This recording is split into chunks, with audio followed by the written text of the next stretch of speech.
everybody, and welcome to another episode of Cards and Money Mystery. We're playing Cards of Straw tonight, which has been modified, changed, improved, and we're playing in Frostmark, the RPG system and setting. There's a content warning for tonight for gore, gothic horror, and bad language. With me, I have a wonderful cast of players. I got Lady Lear, the half-elf of Megas, played by Julie. Hello and welcome.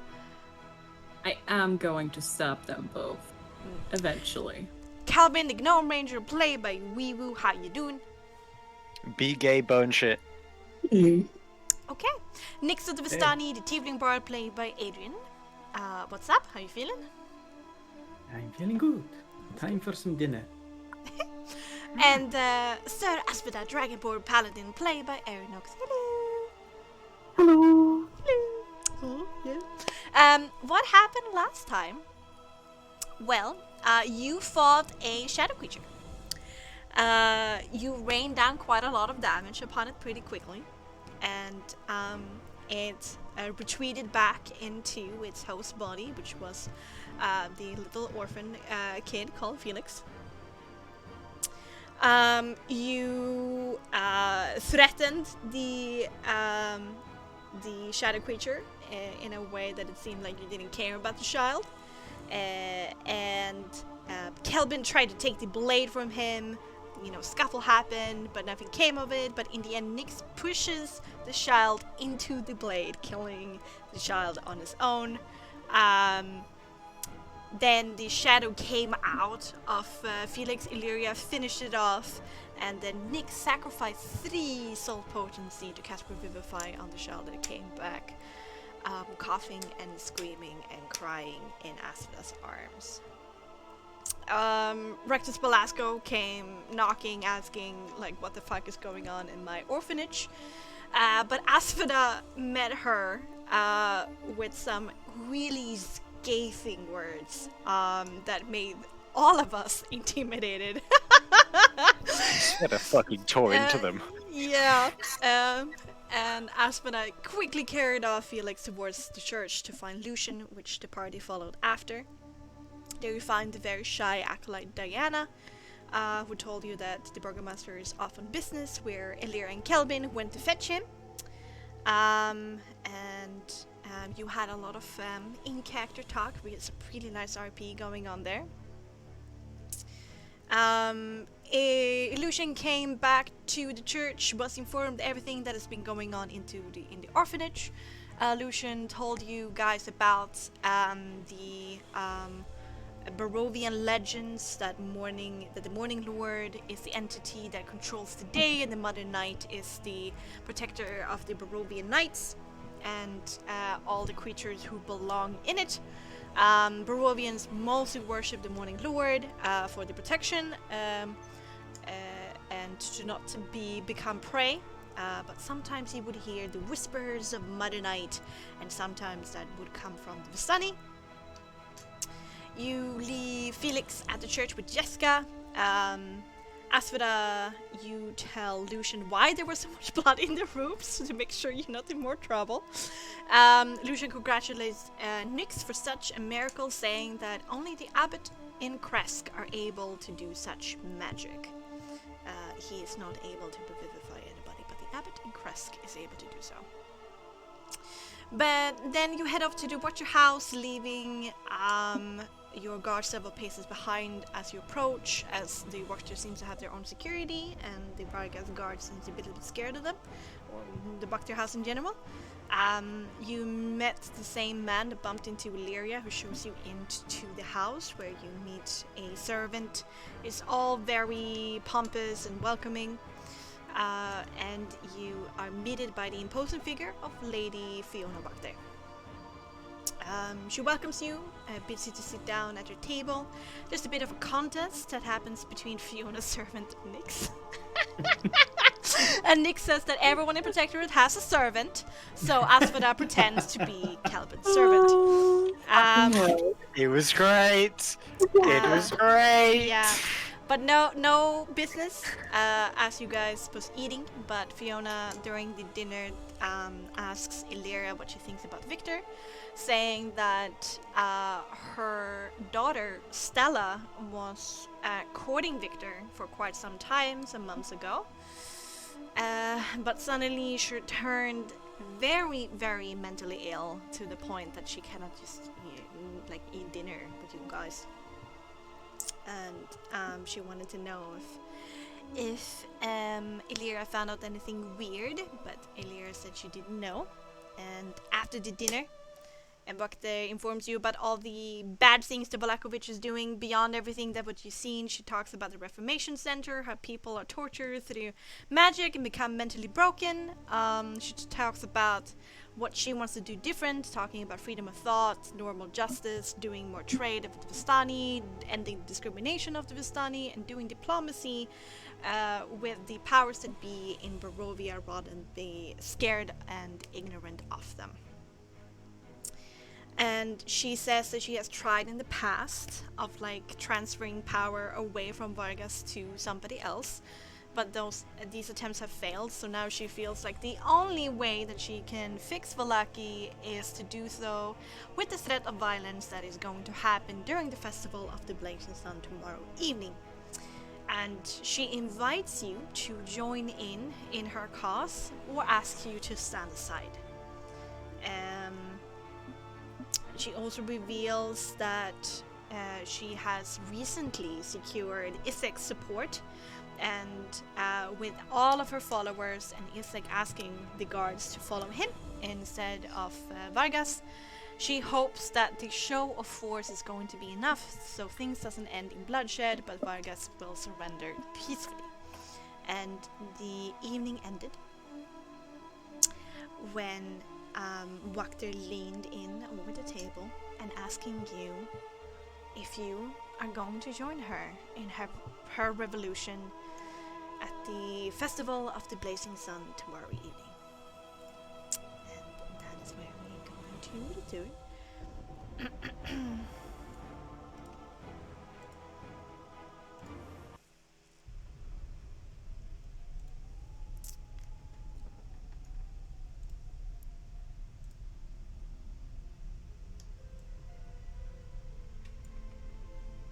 Okay.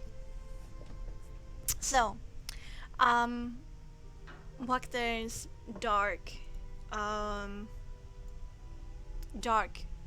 almost black eyes scan all of your faces from where she sits at the head seat of the table, taking in your reactions, gauging your emotions, hoping that you will answer positively to her query.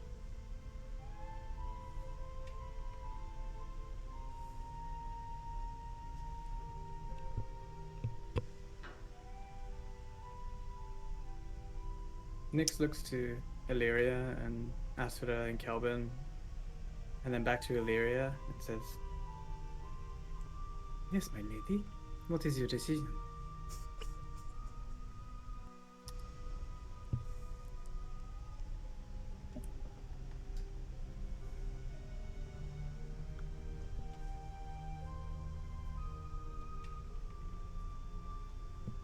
Are you there, Illyria? Julie?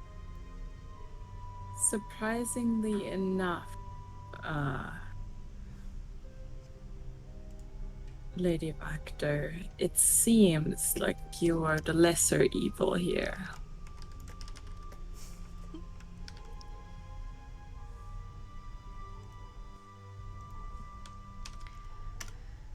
Evil. You told me. The lesser evil. That's a strong judgment to make, Lily Lyria, but your perception of my rule.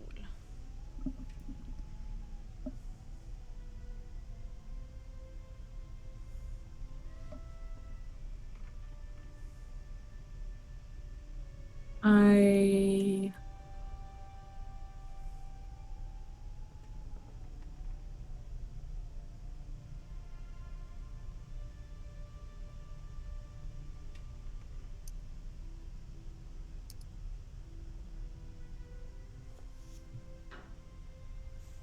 What Lady Illyria means to say, Madam Vakta, is that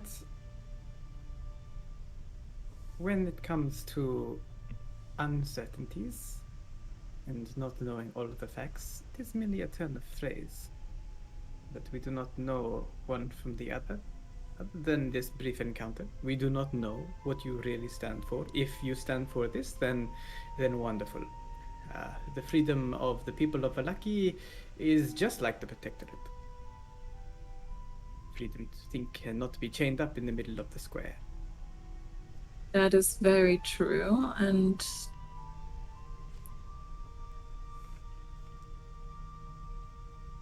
that is why you have my support. Hmm.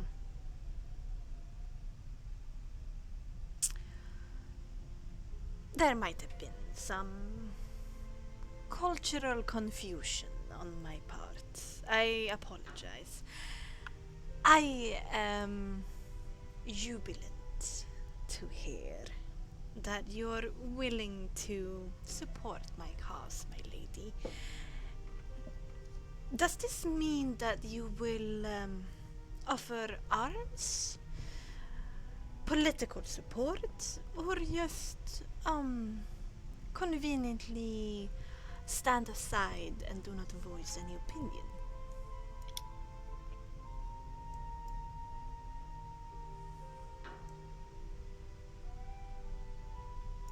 Lyria sort of like looks between the rest of the party.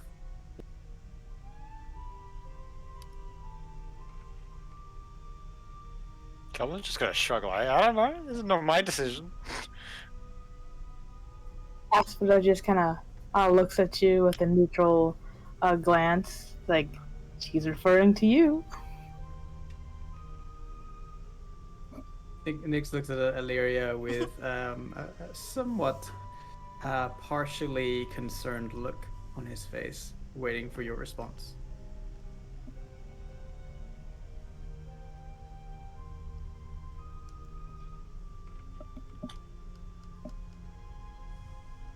We will be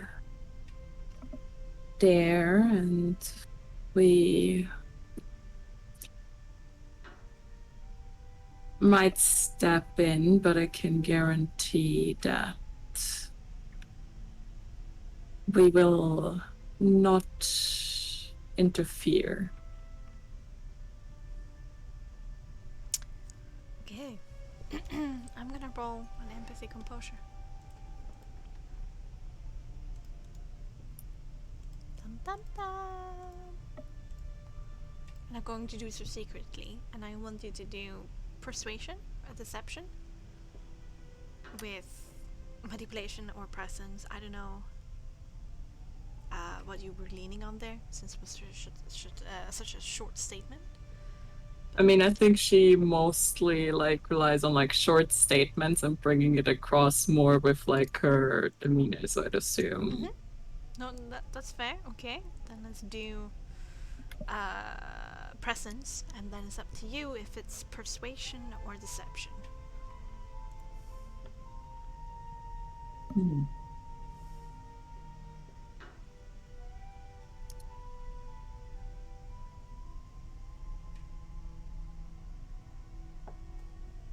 Look, do you lose a PDF on your desktop?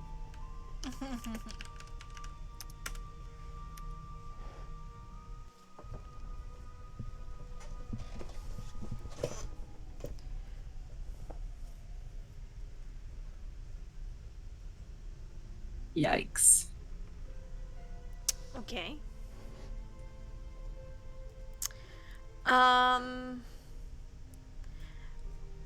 Is this persuasion or is it deception? Persuasion. Oh, okay. Okay, so you're doing a poor job of putting conviction behind your words. There's a little bit of a crease in the middle of her forehead, and she says, "So at least I can suspect that there won't be any negative interference from yourself and your kin. And then perhaps there might be more support depending upon the situation. Absolutely. Just like I mentioned earlier, Lady Wachter, we do not have all of the facts, so Lady Illyria is being very cautious in ensuring that she doesn't overstep her boundaries and step on your toes. Although I do think we all can agree on the fact that things can't continue like they have in Valaki. Oh, absolutely. The people are suffering. There's so much damage that has already been done, some that it's irreparable. It has reached a boiling point where there is only one opportunity to pull us back from the brink, from catastrophe. And it is my hope that I will be the one to step up, to do the hard work, to make sure that we go back to the right course. And please be aware, my lady, that if you do, of course it depends upon how much aid you give me, but if at least you would not interfere with my business tomorrow evening, know that as the new burgomistress very soon, I will be grateful for what you have decided to do. I know that the burgomaster wants you to report certain things about me to him. But know that with my gratefulness and as an ally of you and your kin, I will offer way more that will be of use to you. And notwithstanding, a partner that you can actually talk openly with.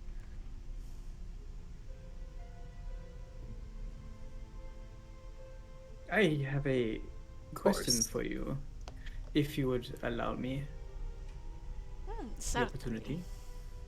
In the interest of speaking openly. Not that I'm trying to question how you've done things. You seem to be very competent in the matters of political maneuvering. However, and he gestures to the party, we have encountered the burgomaster's muscle, Isaac, and he seems to be very, how can I say, out for himself. How can you be sure that he truly follows you when he is already, well, so clearly demonstrated he is who goes to the person that gives him the most? How can you be sure that the current burgomaster does not have his ear and he is playing you for a fool? Because Mr. Strasny will be ruined if he does not do what I say. Mistress Strasny? Mr. Strasny will be ruined. I know of a grave secret,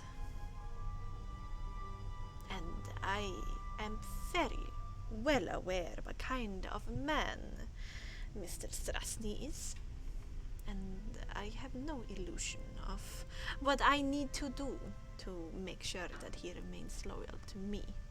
And also be aware, and of course do not tell this to him, that I do not plan to have him as my captain of the guard after all of this. Empathy check, if that's true. Does she believe that? Is she playing us? Go for it. We're not so easily played. Yes, Or we are. we are, I guess. Yeah, we are. Fuck. I mean, somebody else, one more person can do it. I will always allow like 2 people to do it. I got this. I got this. What was the roll? What was the roll? Look, see. The look see. Yes, yes. The All look-see. right. Inspect intent. Inspect intent, empathy, composure. Holy shit. 25. Fucking hell. You get the distinct feeling, Aeronox, or Asoda, I should say, that indeed Fiona knows something about Isaac.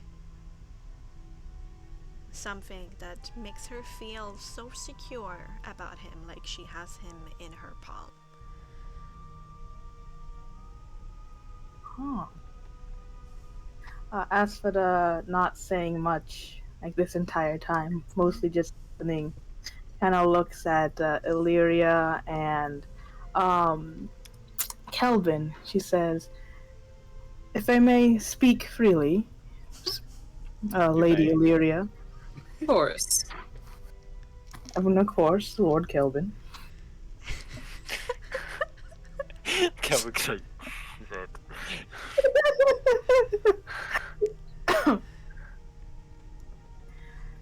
I personally believe that between the two, the current Burgermaster, and Lady Wachter, I would rather support Lady Wachter than the Burgermaster at any day. I would like to state that a difficulty of reporting anything here currently would, of course, bring upon the Burgermaster's ire. And quite frankly, this dinner, was far more pleasant than our meeting with the Burgermaster. That being said, I would like to give full support to you, personally, Lady Wachter. However, I would like some further trust shown. I have the feeling that there is more to Isaac than you're letting on, and the knowledge of would, quite frankly, make me feel at ease.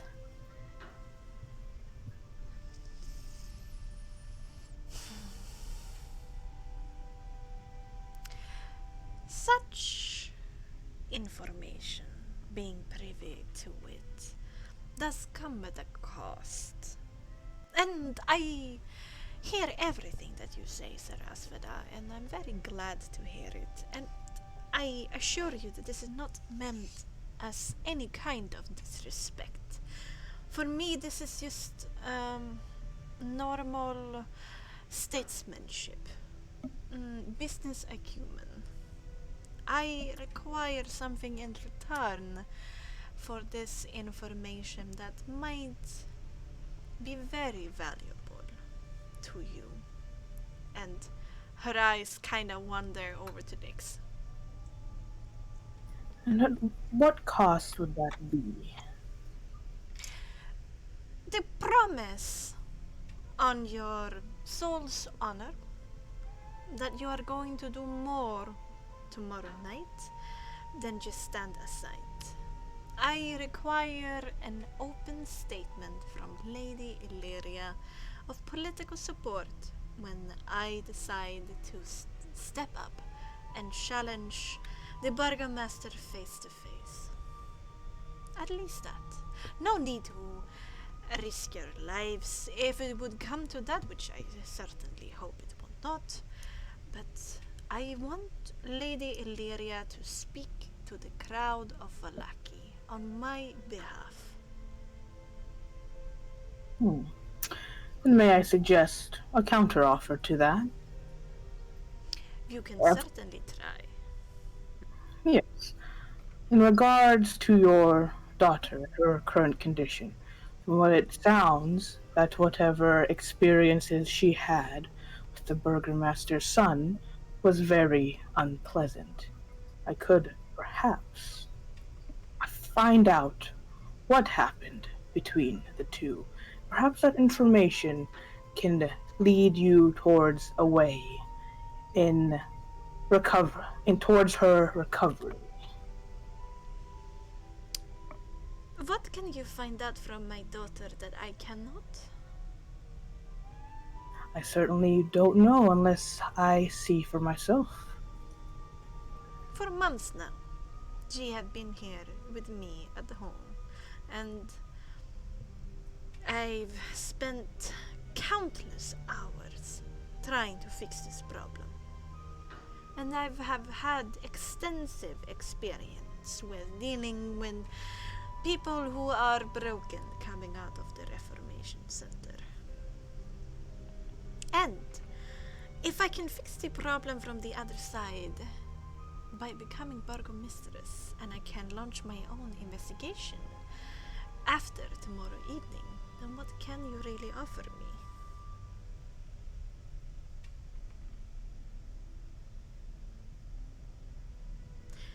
I will allow you to take a look at her.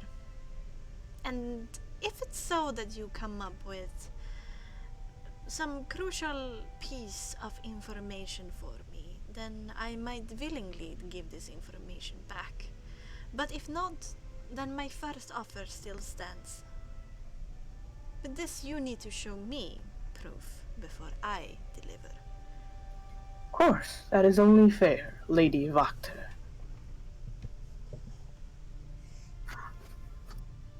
After all, who knows what sort of affliction, magical or otherwise, could be affecting her. Such is the case earlier today, in terms of the gravedigger, the orphanage. Nobody knew what was going on with him, but the culprit revealed itself. A ailment completely different from what our initial assessment. I have heard about the commotion at the orphanage, but I do not have every detail. That's intriguing to hear.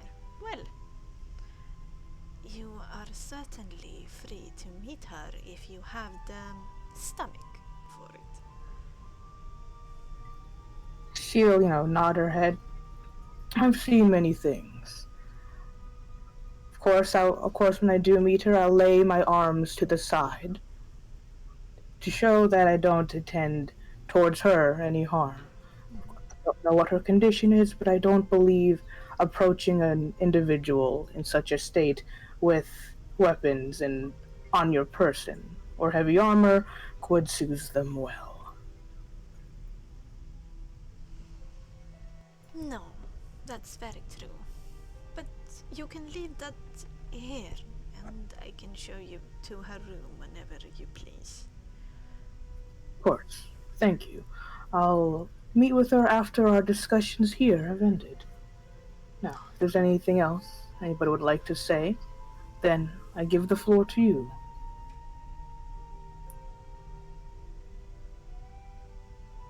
She turns her head towards the rest of you with a quizzical look to see if there's anything else that should be discussed.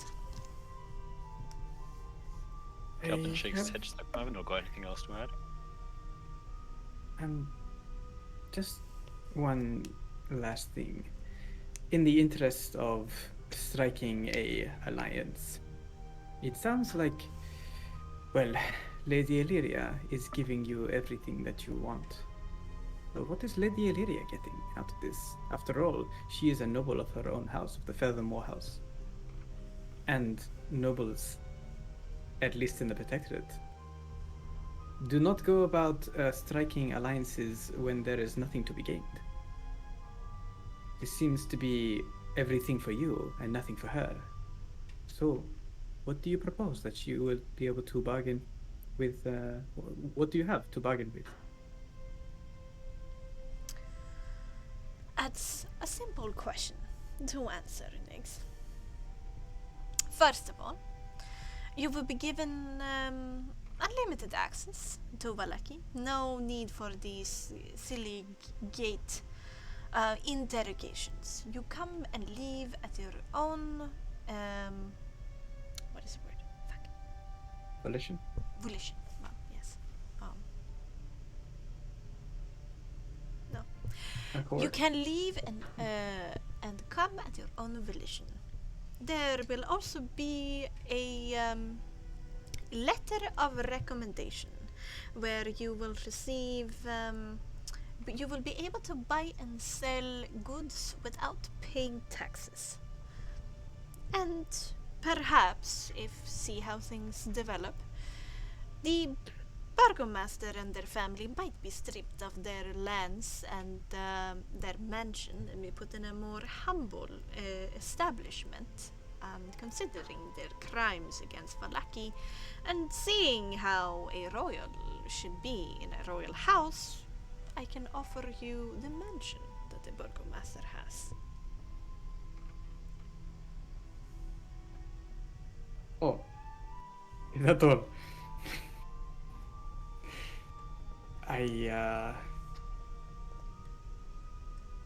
Well, I did not expect such a offer, if I'm honest.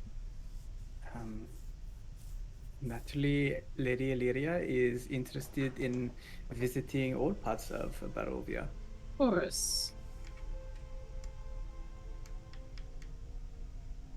What do you say to that, Lady Illyria? One more question. Of course. If the balance of power in this land were to change,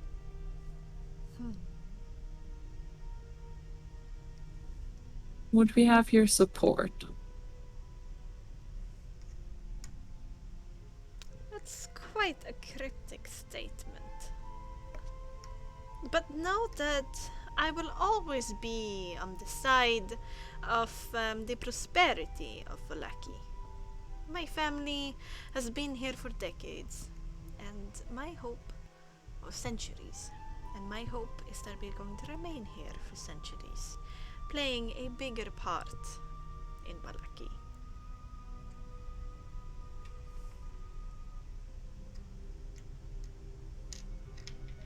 Of course. So know that I will always do what is best for Valaki and for my family. And I think everything considered, that's quite fair.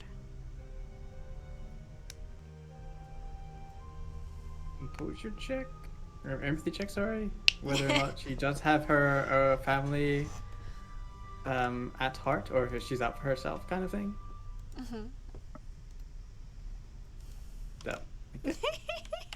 The soup was What really is with you? And like last session also, your empathy checks have been horrendous. I guess we're just very empathetic. He is very tired. He just like True. lost all his souls. He has no soul. Oh. Oh no! Whoa, but I rolled a 1. Oh. A 1 is worse than a 2. Unless you have a better modifier. I do have a better modifier, but a 1 is always a 1. Okay. You get the distinct feeling, Nyx, that perhaps the order of those two things should be in the other order. In reverse order. It's family first, and then Valaki.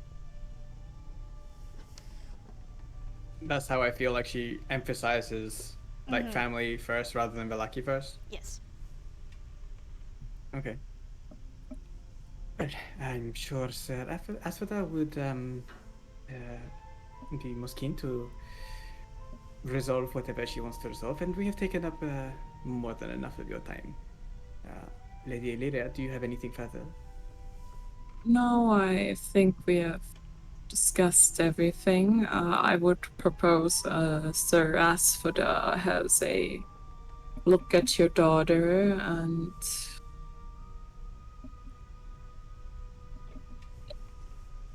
if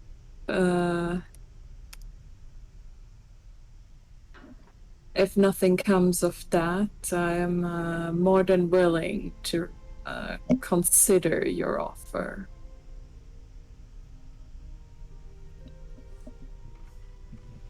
That sounds excellent to me. Now, you are, of course, allowed to take after dinner tea at my parlor. Keep yourself warm and toasty, and those who please can come upstairs with me. But I do give fair warning.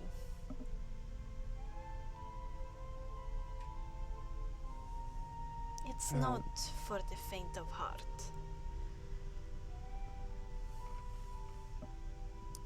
Nyx makes eye contact with Asphodel and stands up. Goes behind Lady Lyra's chair and holds it ready to pull it out for her. Before, heading up with Asphodel. All right. Okay. Let's see. Asphodel will remove her halberd and pass it to you. Hey, take it. It is very heavy. Yes. It's a dragonborn-sized halberd. It's like a freaking massive, battering ram. Halberds are big, but then a dragonborn halberd? Yeah.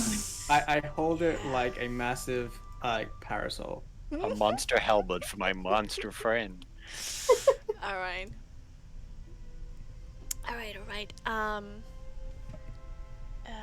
Wachter also stands up. At that point, the man on the sofa does the same, but Wachter just sends him like a quick flick of her wrists, and he sits down again. And she confidently swashes towards the middle of the house where there's a stair going up to the second floor. Up here.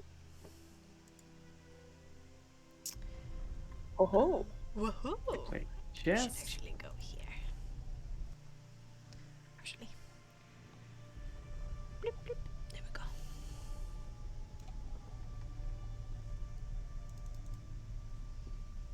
go. Alright, you're not here. So who's coming upstairs? Just two? Asphodel and Nyx? The servants shall go upstairs. Busy work. They have to do all the hard labor, you know. That's what they get paid for. Oh my god, immediately goes to his head. God. Takes the halberd back, turns around. Well, he did mention at some point that he wanted to be a vampire lord. Can we just make that our new goal? Lord To Calvin. become vampire lords? Lord Kelvin. Oh the no, vampire lord. establish Kelvin as the new Lord of Barovia. So that is Crash! Let's go. More mushrooms. Mushroom Kingdom. how the world of Mario established. Mario, but it's not Princess Peach, it's fucking Exactly. King Kelvin. King Kelvin, that works! Oh god, does that mean we have to rescue you from Nah, Kelvin's gonna be rescuing you guys. We're in another From castle. fucking awesome Excuse me? charges. Okay. You guys are just gonna be burning shit down. fighting is the only thing I'm good at? Okay, let's get back on track to the Yes. actual terrible stuff going on in the upstairs while they sip tea. Yeah. I mean, I'm super curious, but I feel like it would be suspicious if Illyria went with. So No, you're not leaving. Have your tea. Yeah. Hadik serves tea by the fire, Ernst, or the man who's sitting there in the sofa, is just awkwardly looking sometimes at you guys with that permanent scowl on his face, not engaging in any conversation at all. Doesn't pretend to want to be polite in any way. Just sits there. And Good, because Lyra is done with the shit too. Yeah. Okay. Good. Good. Does not make any attempts to be cordial. Let's lower this. There we go. Okay. Lady Wachter takes you upstairs into a hallway with a window at each end. Framed portraits and mirrors festoon the walls, surrounding you with judging looks and dark reflections. You hear something scratching at one of the many doors. Big scratch? Like a big dog kind of scratch, or more like a tiny, like, rat scratch? Or like very ominous scratch. Like long Scratch. So many like types of long. scratches. It's like long and slow. That's ominous. Did you hear that at all, or was it way too high pitch? No, your microphone didn't pick it up. Alright. What about that? Scratch it. Alright, well, whatever.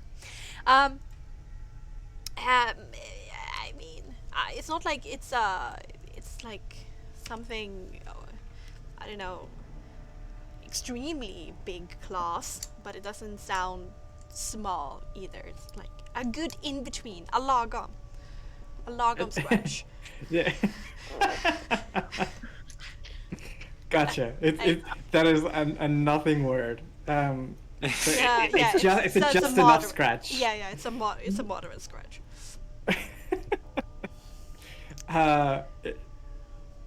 Is okay. Maybe a better question would be like, how high up on the door is this scratch? Is it like kind of Nyx's like shoulder height, or is it like on like closer to the bottom, kind of thing? Knee height. Knee height. Okay. Nyx kind of just like, so quick pause as Asphodel takes the lead as he like kind of holds the halberd awkwardly, and like he's gonna fake stumble close to the door and hear if there's anyone whispering on the other side of the door. Oh yeah, it's coming from over here. Oh, sorry, I thought you meant here because I'm right next to a door. Oh yeah. Oh. No. It's Oh, okay, fair enough then. Oh yeah, sure. Okay, let's go. all right. I assume we're heading that way. Yeah, exactly. Back there. Okay. Goes that direction, turns to wait for you to come. I kind of make an awkward wobbling movement because I'm so heavy. Dang. How do you hold this thing? Well, how can you not? It's like twice the size of me. That's the issue. Nyx, if you would please just lean that thing against the door so you do not bring it into the vision of my daughter. Oh, sure. I'll put it like back here and lean it up against the wall here. Yeah. Let me do a little.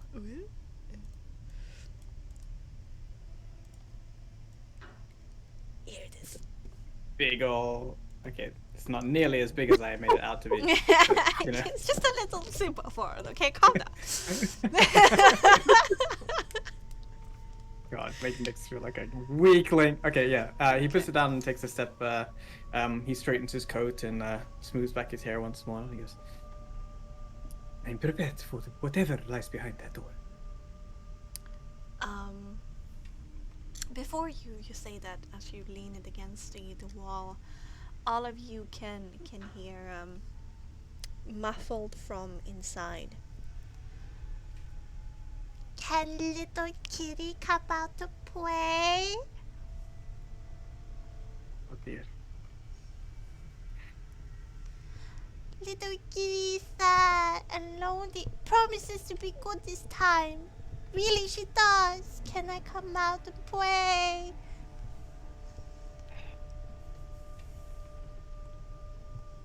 You want to build a Wachter snowman? gives you a little bit of an awkward look, and like she expect this. And she says, try to be gentle. Certainly will, Lady Wachter. And she answers to the door. Yes, we can certainly play a bit, Stella. I brought you two new playmates. May we come in? Yes! Yes, you can. Little kitty promises to be good.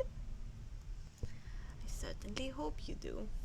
Otherwise, they will have to leave early. We don't want that, do we? No, no, I promise it to be good.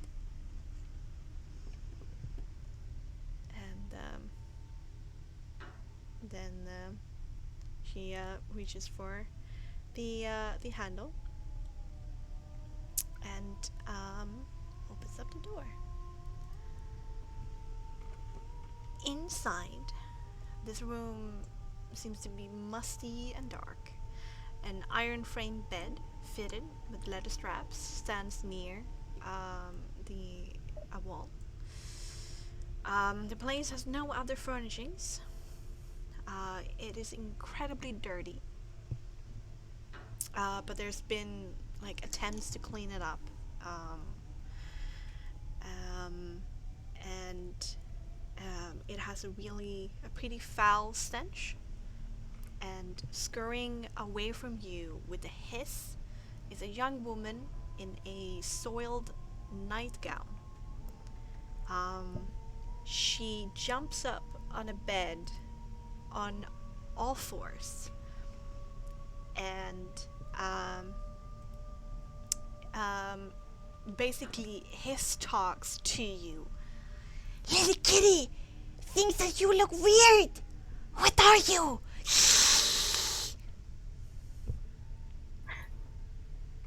When she does this, is this exactly like a cat?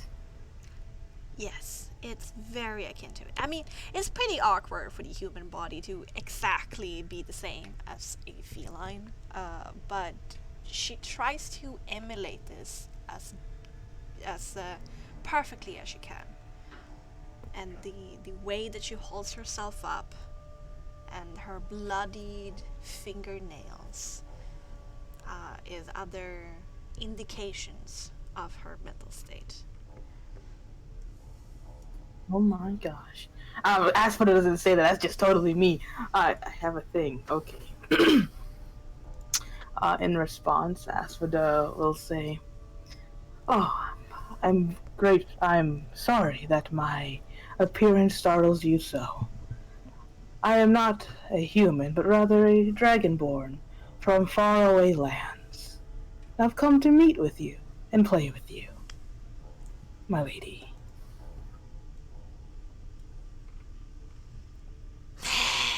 My lady, I'm little kitty. Little Well then, kitty's my name. very well, my little kitty. She perks up a little bit, like she's a bit more okay with it. Like she were houching a little, like lowering her body language, like a cat would, with like ears drawn back. But now she's like perking up, looking a bit more curious again.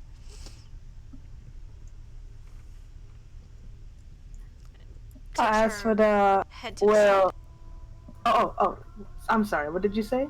Tips her head to the side as she regards you. She will kneel down like to her knees, and put her hands on her like lap, and and keep her head low. Say, "May I approach, my little kitty?" She leans back her head a little bit as she regards you. Jumps down from the bed, like circle around a little bit on all four.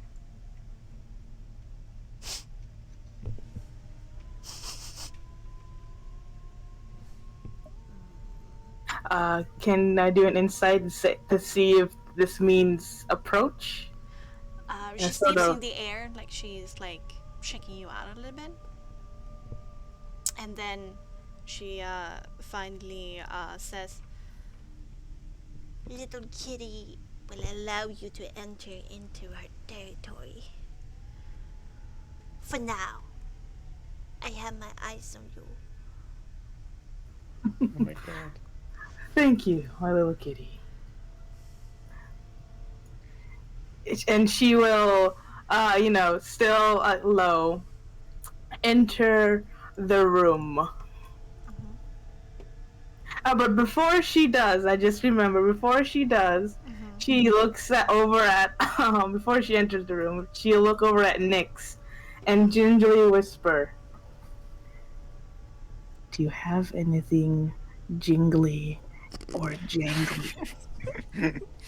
Jingly or jangly, I've never fucking heard that before.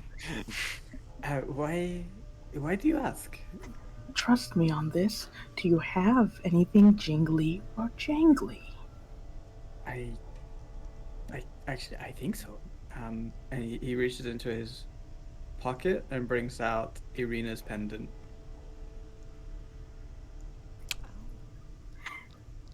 Are you sure you want to give me this? It may not be returned.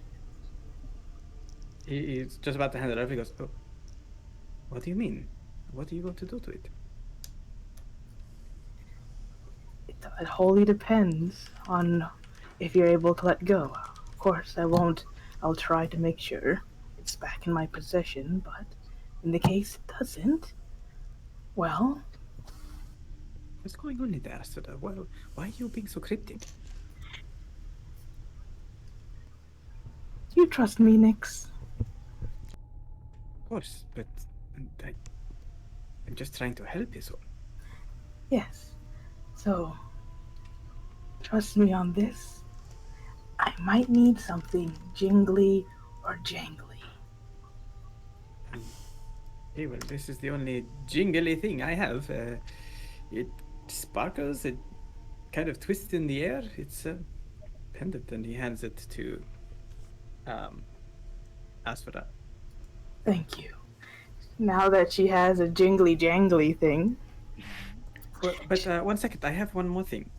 Yes. You can make this decision yourself, but then he flicks his tail around, and there are like the colorful sashes all along his tail.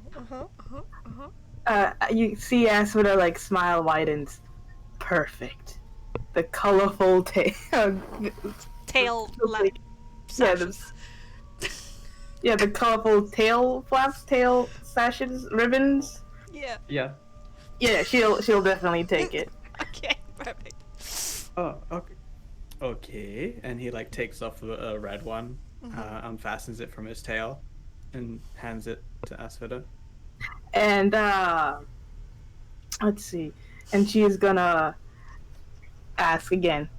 Do you have a stick? He looking straight at her, sticks his hand out to the right, about to touch the halberd. Not that.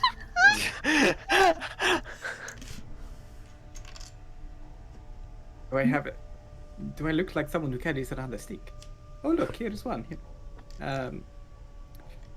I stick. I have a torch, an unlit torch. Little kitty doesn't like you spending attention on somebody else when you were promised to be my playdate. Don't worry, I'm simply getting the toys for our playdate. And she's gonna take that unlit torch and tie no, and she's gonna tie on one end the ribbon so it flaps around, and then the jingly jangly thing at the very end of it. Oh my god, it's a cat Please toy. don't burn her. It's not time for arson yet. She has a cat toy, Wow, alright? my She God. has a cat toy. It's never too early for arson. Alright. Okay, this is quite curious. And she is going to approach, a low manner. Sorry about the delay. I was just fashioning a toy that we can play with. At this point, Stella has stopped paying attention to you and is like casually sitting in the corner and licking her hand and her bloody fingernails.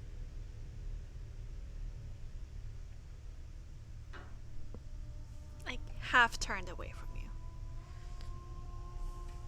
I see. And I have no things of healing left. Hum. Okay, Hum, hum. okay. Asphodel will start. She'll jingle the sparkly, jangly thing at the end.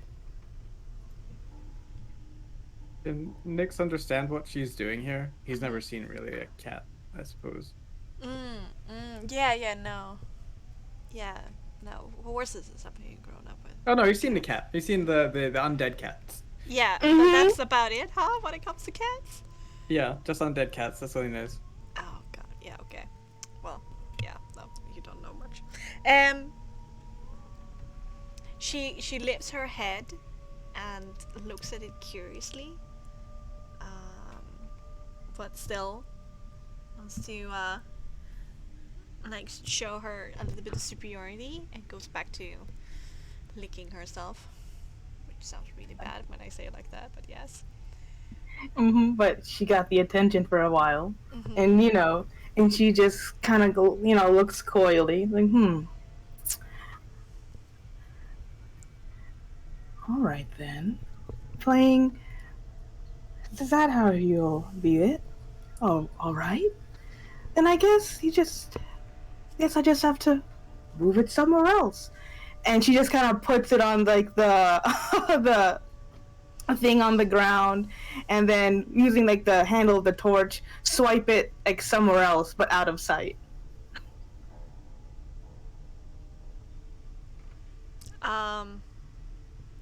She looks up again, Stella, where the thing goes, pays attention to it, and then hisses a little bit at you. I don't know where it have gone.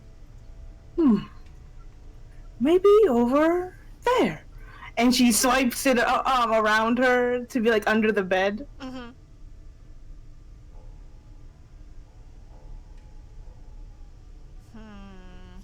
Are you looking at her whilst you do this or not? Yeah, she'll take a quick glance before looking at the thing As or soon where as, it could have been. as soon as you look over at her, you see that there's like curiosity as she's like stretching her neck to see what you're doing and like leaning in. But as soon as you look her way, her head immediately goes back, and she like goes back to more towards like a protective stance where she like leans away from you, have a body language, show her your side. She'll do it again in like different locations, but this time she's not gonna look at her at all. Instead, she's gonna look curiously where the heck this thing goes, because it goes under the bed, to the side, behind her, and she's like looking around like, where did it go? Where could it have gone? Alright, you do this for about a minute or two until you finally feel and see a body kinda jump onto the toy.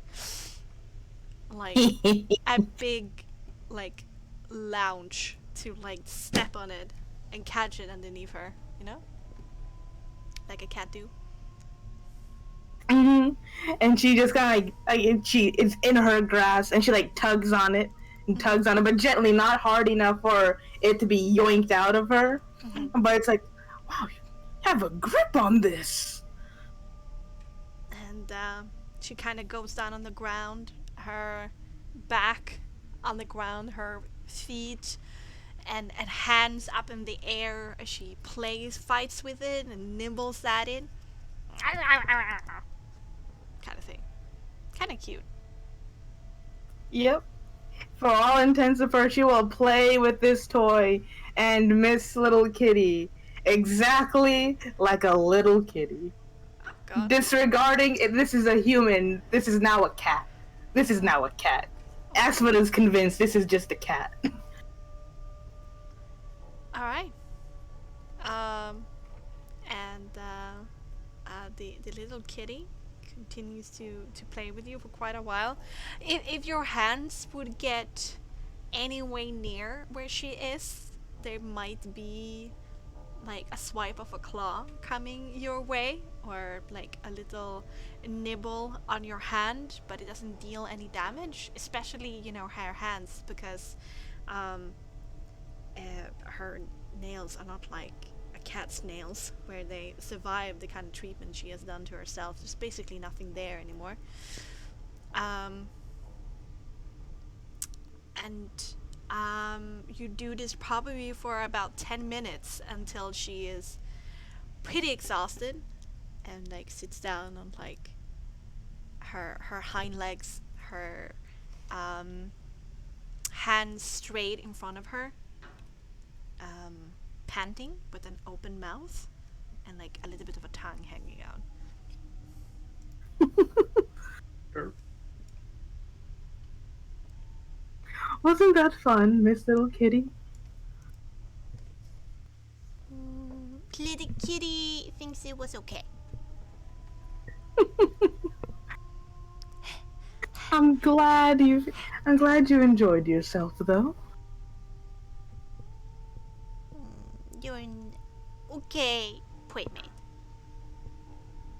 If I'm an okay playmate, who's the best playmate you've ever had? Carl. The guard? No, Carl, my brother. Comes in Nix and gives like a plays look with over me. to the lady, just like Carl. My younger son. He really cares for Stella. Gives a nod. Looks back into the room. Carl, you say? Can you describe Carl for me? He sounds like a wonderful person. He's strong. He's kind. He always gets hurt. Always has bandages. I don't know why. And he likes to drink too much. Like, I like my milk, but he likes it way too much. Oh, I see. How long have you known Carl? Well, since little kitty was born, he's my older brother.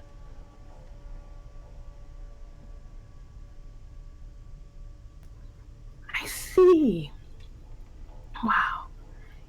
You're very fortunate to have a wonderful and caring older brother.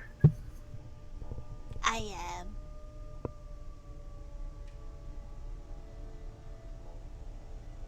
But little kitty don't wanna stay in this room.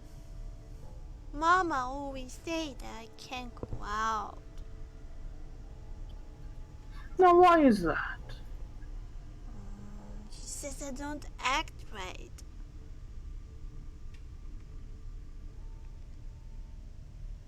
There's a sigh that comes from Lady Wachter beside you, Nix. Is that so? And how does she want you to act? I don't understand. Differently. Like she does, I guess. And like Carl does. But I can't. Because little kitty's little kitty. I see. So she wants you to act more like this, and she kind of stands up and act all, give the vibes of a prim and proper person. But you want to act more like this, and and she'll just kind of like lounge around like a cat, yawn, so on and so forth. Yeah. When you stand up and act prim and proper, she takes like, she scooches back a bit and hisses. And then when she sees you like lounge around and act like a cat, her body language becomes more open again, and she nods her head enthusiastically. Next, we'll look to Lady Bacter and say, "So you said downstairs that she became like this after coming back from spending time with Victor. Is this true?" She's whispering back to you whilst the conversation is happening, with Asfara, so Mm-hmm. it's not overheard by Stella. Yeah, it's like in Yeah, parallel. yeah, exactly. Indeed, she used to be a sweet, normal kid before all of this. A darling, compassionate, kind. And I thought that she would be a star in the Valakovich house. But there were things that started to change about her as the weeks progressed, and then one day she was dropped off at my house like this. Did she spend time there at the Burgermaster's house, or it was just any other day? She did her normal afternoon visit to Victor. They Her- didn't immediately take to each other. So my foolish solution was to force time onto them both. Say that they have to spend a number of hours per day with each other, hoping that one day they might come to like each other. And But instead I why got did this. you want them to spend time together? You clearly do not like them. My hope was that Victor was better, and that perhaps with a gentle guidance from me he could be better than his father, and when the time came he could just take over for his father with Stella at his side, and they could rule Valaki in a more fair way than Vargas do.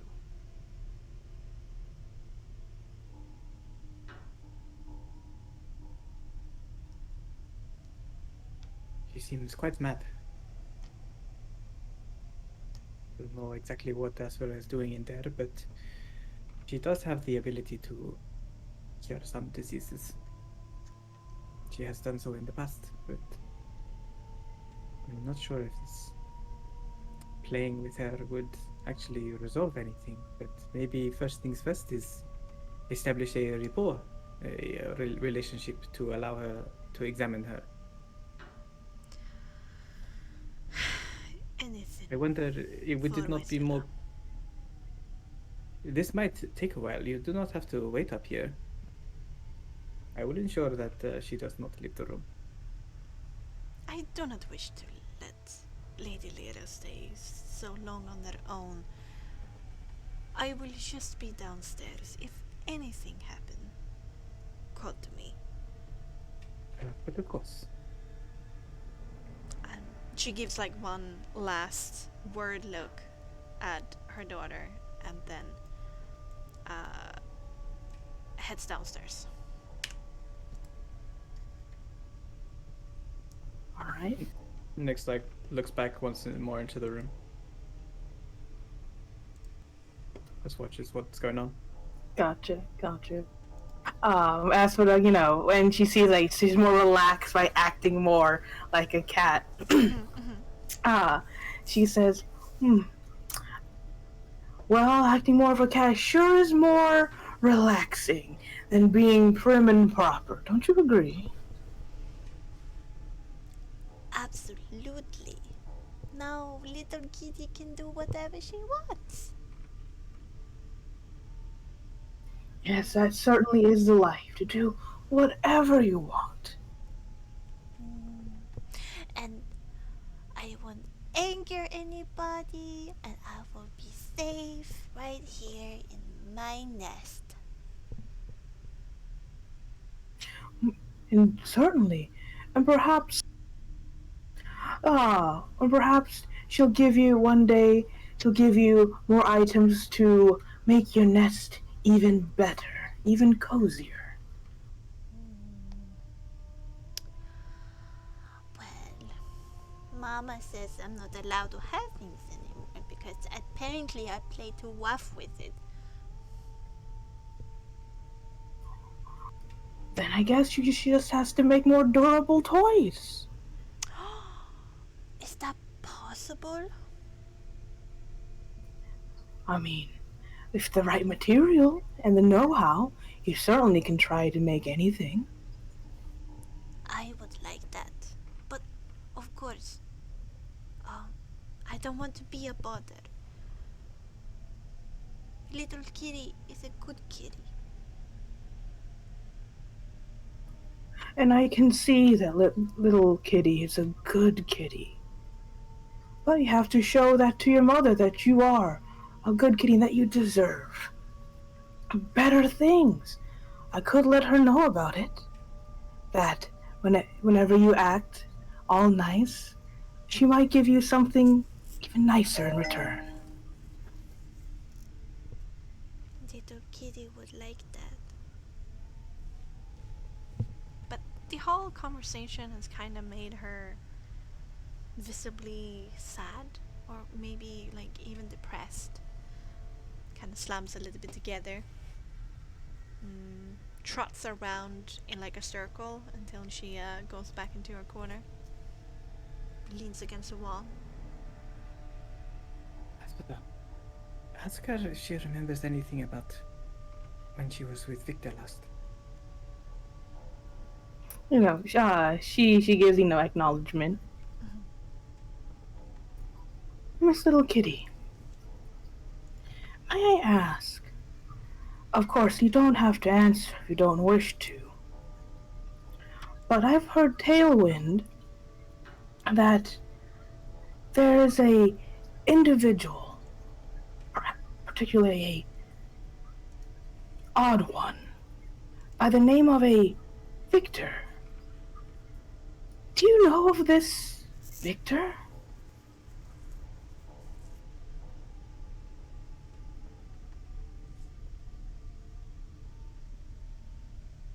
Immediately, her demeanor changes, and she basically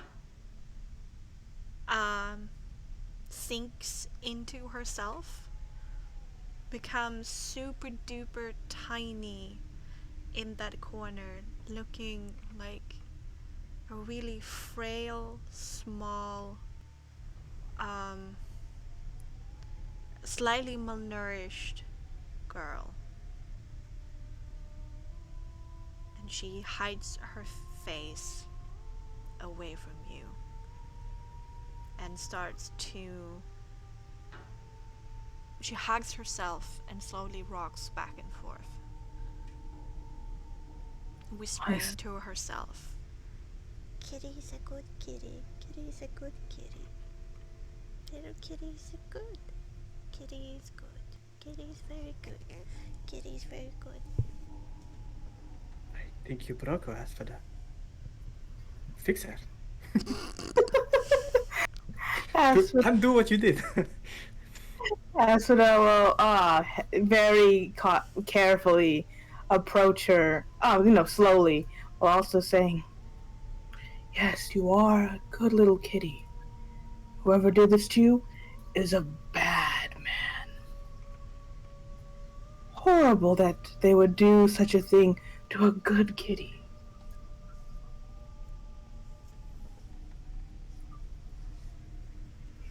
You know what I'll do to that bad man? I'll make sure that the bad man will never hurt little kitty ever again. She immediately looks up to you. Once again, her demeanor changes. Now she's looking like, a cat who is its butt up in the air, its hair standing on edge, teeth being shown.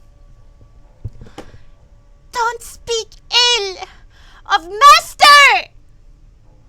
You wouldn't do no such thing! Kitty will show you!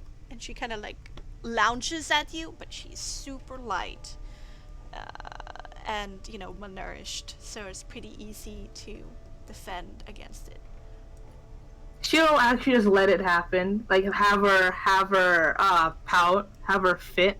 Mm-hmm. I mean she has some tough scales on her. Yeah, she's gonna try to bite you here. Okay, no, it doesn't go like, through your scales. She just like nibbles at your ankle.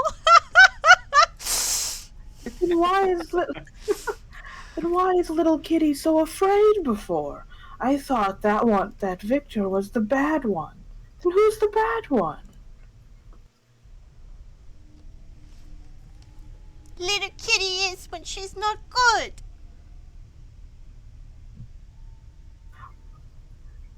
Even though little kitty may not be good, little kitty doesn't deserve to feel as bad as she does now. Little Kitty deserves it. Nobody deserves to be hurt, little kitty. 'Cause I'm annoying and a burden. And who said that? I don't like these questions. Leave my territory. Little Kitty will be angry. Very well, but I'll have you know that Miss Little Kitty deserves far better than what she has received. And as a token to it, you know, she'll remove the jingly jangly thing and put the colorful ribbon and and you know, she'll just leave like the colorful ribbon to play with, you know, taking the torch and whatnot. Mm-hmm. How long is this ribbon? It's not too long, right? It's like tied up. It's like wrapped around his tail, so it's like maybe a meter long. A meter long. Yeah, no, she's not leaving this meter long thing. She can make a noose out of that. She'll let's see, like scratch her head, saying, "I'll return with a better suitable toy for Miss Little Kitty." And she'll walk out of the territory. Okay. And close the door. Close the door. Yeah, she continues hissing at you in the corner as you leave. Nix gives her like a curious look and closes the door. No, if you put the pieces together, but that is a cat. Right, like Victor was experimenting. Yes, and whatever he was experimenting on, he also did it to her, and some odd mind swap, mind melding. She's a cat with some bits of memories of Stella. But that is a cat. That is a cat. And how would you cure cat?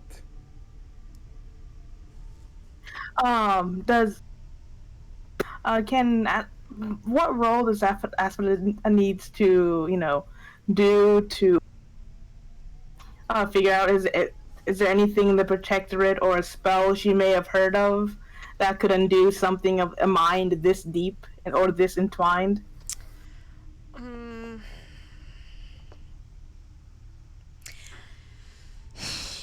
Make me a cunning check. Just Oh, a straight up cunning. Straight up. Do you have any occult? Any occult proficiencies? Yes. No, I do No, not. Then just occult. Then just cunning. I mean. Okay. Let's see, occult.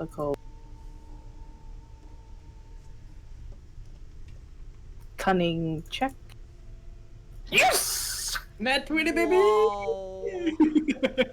Let's Go, go! let's go! Nice. Kato cure. Go. Considering how deep and extreme this condition is, you're probably imagining that this will require at least a greater restoration that has been upcast maybe 1 or 2 levels. Gotcha. That's what I was hoping for. Let's go! And she'll say, actually, I do know of a spell, though casted it more potently, that could do the trick. Though I don't know if the state of her being, if it really is Stella and a cat entwined together. If which half, if that is the case, would prevail? Would we just heal Stella and have a full cat, or heal Stella and have actual Stella? Or if this is some sort of mad melding with souls, I cannot say, but if anything, an answer could lie within a very potent greater restoration. And this is something you can do? Not currently, no. Perhaps in the future, but I can't say for certain that I can one day cast it. But maybe you, Nyx. Me? I You- don't know about that. Nyx, did you not bring back somebody from the dead earlier today? Oh. Yes, but these are two different things. As for that, there is bringing children back from the dead, and taking a cat out of a girl. I mean, these are clearly different. Yes, very different, but who knows what the future may hold. At least this information can be passed along, that Lady Voctor would know somebody who can get to the bottom of it. But, Father Lucian did mention a abbot in Kresk who could also do what I did. So maybe if he could do that, maybe he does have such powers already. If we wanted to go downstairs and tell Lady Vakter our recommendation for perhaps cure, I don't know how long it will take you to understand the mysteries of anti-catification. Indeed. But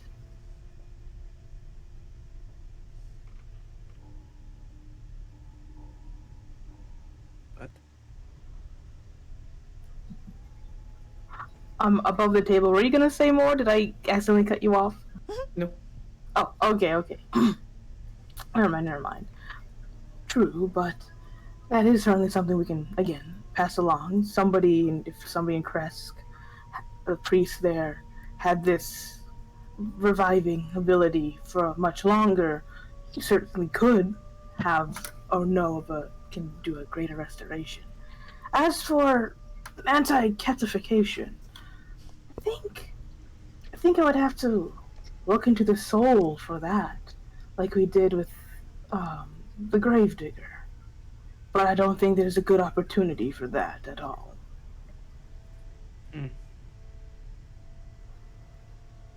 Well, her fate is kind of entwined with Lady Vakter getting her way. And Victor, well, he played with the certain occult magics that he has no clue how to handle. So, Yes, and speaking of Victor, I would like a word with him. I don't know how in the world I can do that when the Burgomaster is a madman. Perhaps after Lady Voctor does her thing, could have a chance to get our hands on him. what are you going to do? Well, I'm gonna get the truth out of him one way or another, through tooth or nail if I have to. The nail. Okay. Well, I'm sure you have your ways. I'm just not to change the subject here, but we are alone up here. Do we want to snoop whilst we're here? do a little snooping, you and I? Snoop, snoop. I'm not very good at the snooping, Nix, and I have a great feeling that if we were caught, everything was blown out of the water. Right. Right. Right. Okay. If you say so. It was merely, well, between you and I'm not 100% down with Lady Vakta's grandiose dreams of mass domination, but if you think so. Was she not wanting us to rule this town instead of the madman, the paranoid madman, Burgermaster? Well, yes, that's true, but she is also in league with, who, and you know who likes to feed on children. I don't know how you resolve that. That is true. Could just be a pen to, you know, like a feeding pen in that case. Right. You guys go downstairs. Yep, she's gonna take that halberd and make her way down. Right.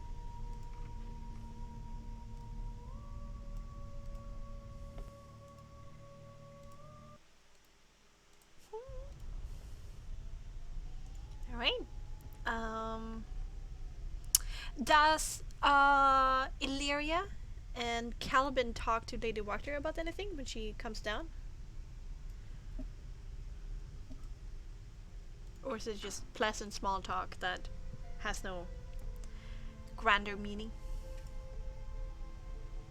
I'd say it's the second one. Yes.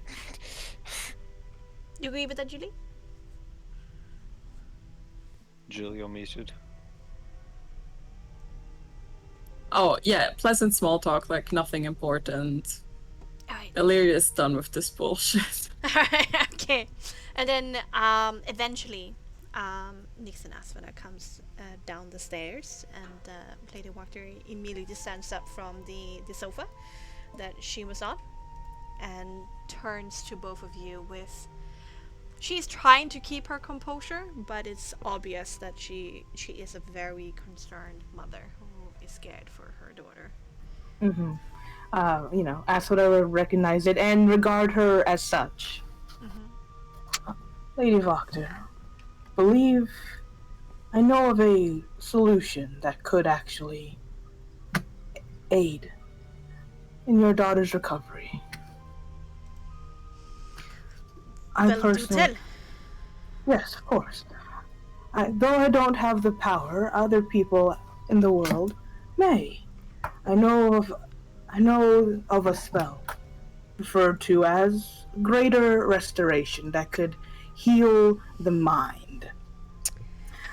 Though with not just any basic greater restoration, one that is bolstered, enhanced, upcasted, as you will, several times to give you the effect you want.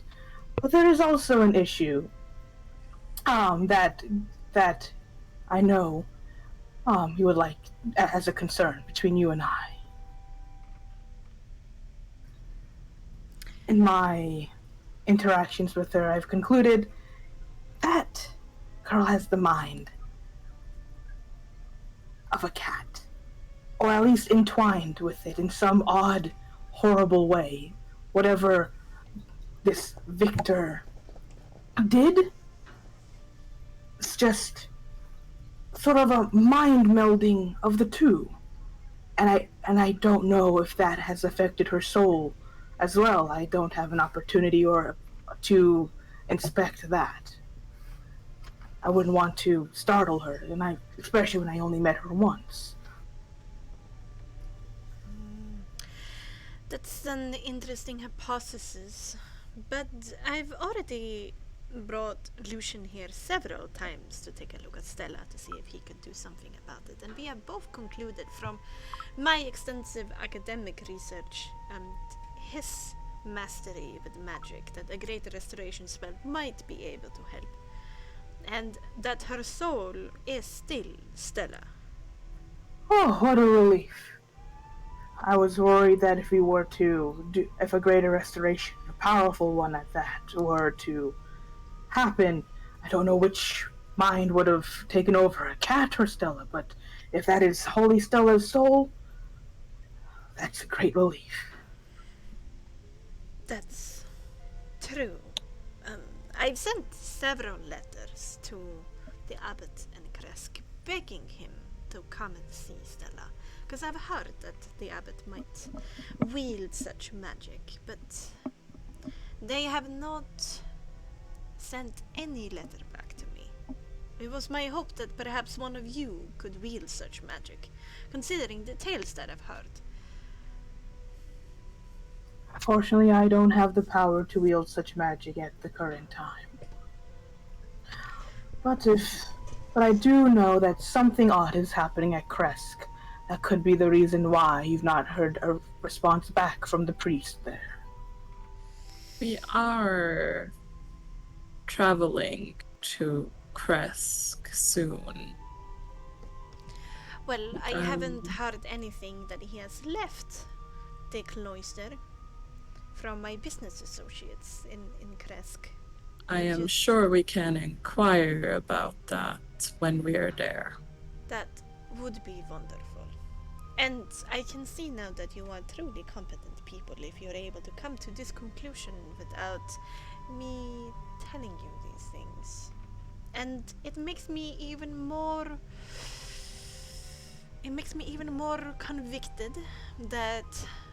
convinced that I need your help tomorrow evening. And I do appreciate deeply, Sarasvada, for what you have attempted to do for my daughter, but I have not learned anything new. So, my first offer still stands.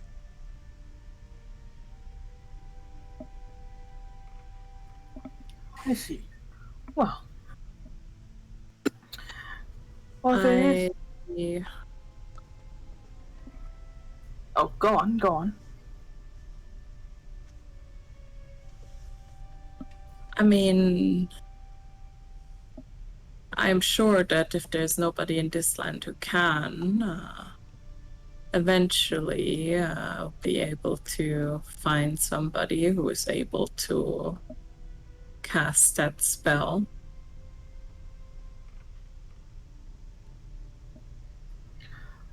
But I think But if your offer is otherwise off, I am willing to speak for your cause.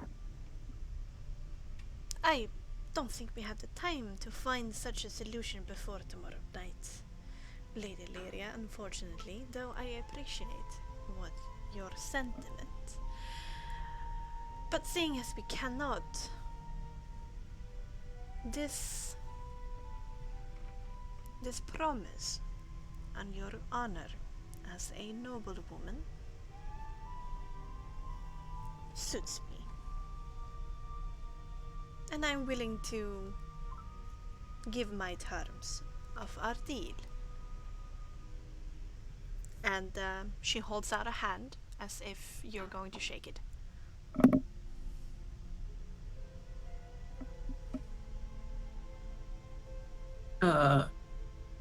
Illyria shakes her hand. All right.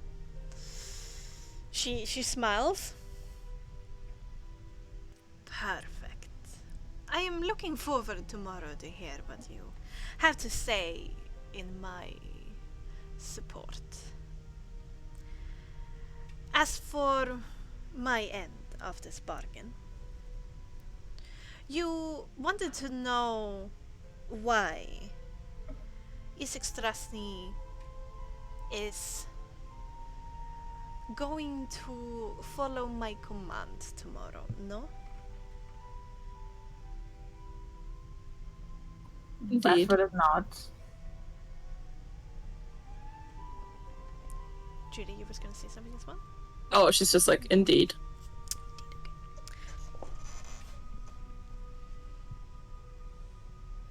We do. Change the music again, huh?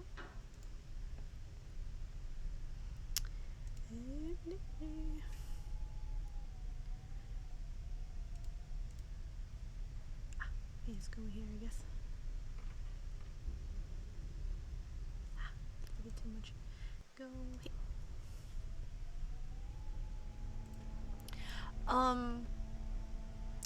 She nods, sits down in one of the sofas, regards you all, then her head turns towards Nyx.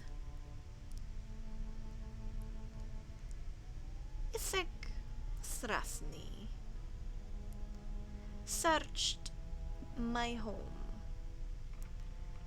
about 2 weeks ago. Under a very strong search order by the Burgmaster. Quite ballsy to do so, I must say. Of course, there was nothing to be found, but he did see my peculiar hobby. I loved my husband dearly, and so I wanted to keep a part of him when he died. I kept his heart, you see, in perfect condition ever since his death. 20 years ago now. And he was curious about how to do that, but in a larger scale. And I instructed him in the process of mummification, of how to keep a body fresh beyond death.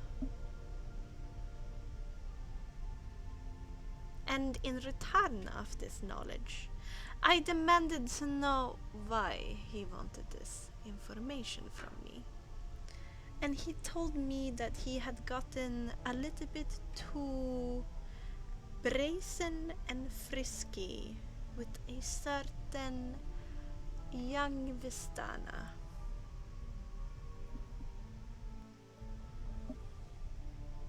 It wasn't me. I don't think. When was that? Well, when you put 2 and 2 together of everything that's been going on here, a red little tiefling girl who is missing. Yes. Do you know if that's her? I have my suspicions. He has always been a little bit lonely. Nobody in Barovia looks at him like that. He wanted his own kind.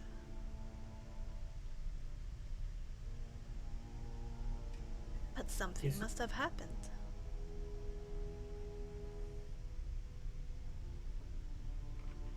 Isaac took Harbor. You will have to confirm.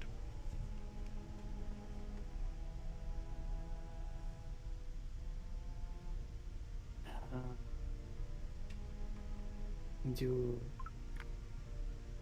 Sorry, this is a lot to process. I was a little bit thrown by the fact that you kept your husband's heart. I also heard that you have a very fully stocked library. And you are clearly a very studious lady with a lot of academia behind you. I myself am trying to write a book. I've been looking for inspiration, and you have given me some.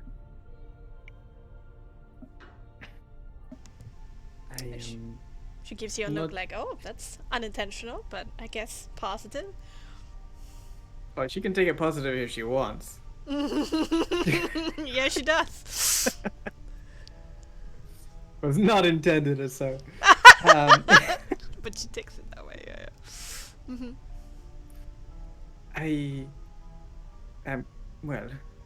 I'm curious about this mummification process. I have never heard of such a thing. But then again, I've only just begun to dabble in the skills of bringing back souls. If Isaac has truly taken Annabelle for nefarious purposes, this is what we're talking about, right? He didn't just take her so he could be with someone that looks like him. He took her to have her. I did not. Either way, apparently he mummified her. He had a certain panicked look on his face when he inquired about this knowledge, and that's partially why I was able to blackmail him. It makes sense now. The burning hands on the trees. But I did not inquire. I did not inquire about the full depravity of his mind. Well, it certainly makes sense why you're able to blackmail him now. I don't suppose you know where he is keeping her.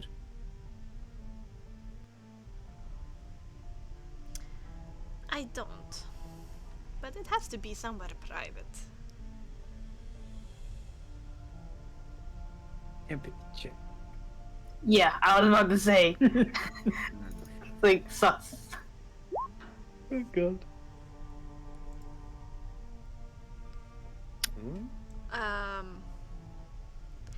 It seems to you that she doesn't care to know. Well, if you do not know where she is or where he has her, might you know exactly where he lives? I do indeed. On the second floor of the Burgosmaster's mansion.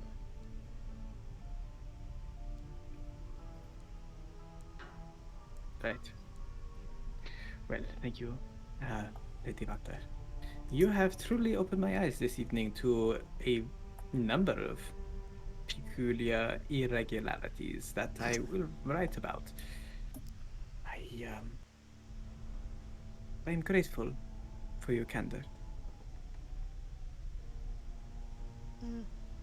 And I will be grateful tomorrow when you all show your moral backbone and prove that you are indeed good people who care about honor and the state of Alaki.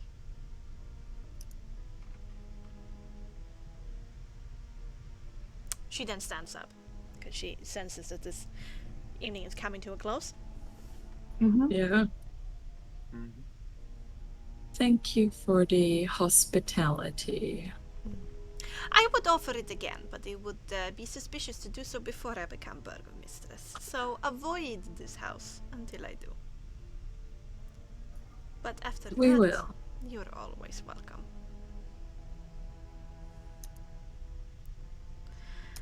Then, If it's any consolation, the lady guard outside, she's doing her job very well. You should promote her or reward her. Very, very good at her job.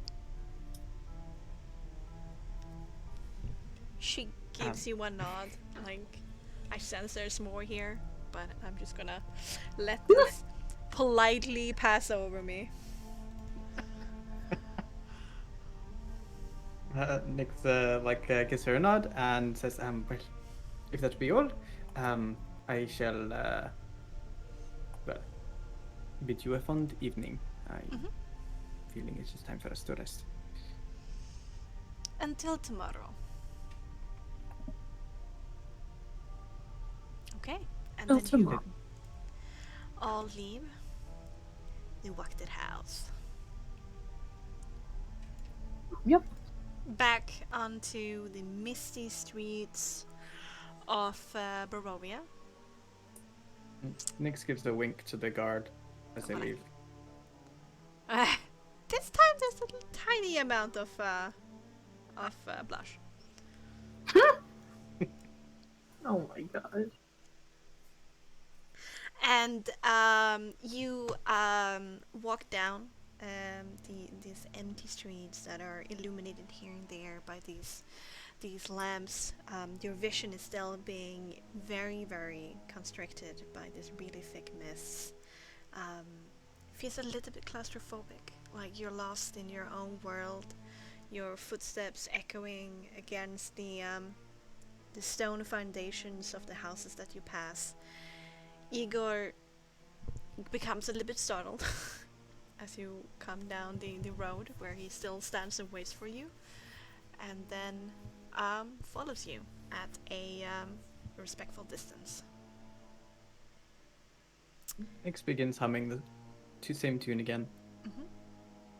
walking through the streets of Velaki towards the inn. Alright, we're going to the inn. Yeah. Though, if Virgin's gonna like talk in the end, like Aspida will follow, but she's gonna go to the church to sleep by the kid at the end of Oh, at after. the end. Okay, okay, okay. So we're going to inn Yeah, to yeah. talk first, and then yeah, gotcha. Where do we have? There we have the inn. Blip.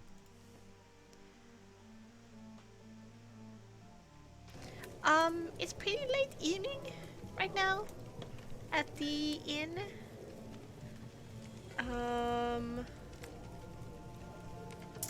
There's a few patrons still inside. It's probably 9 or 10. Yeah. So we still have a few people who are there drinking their cares away.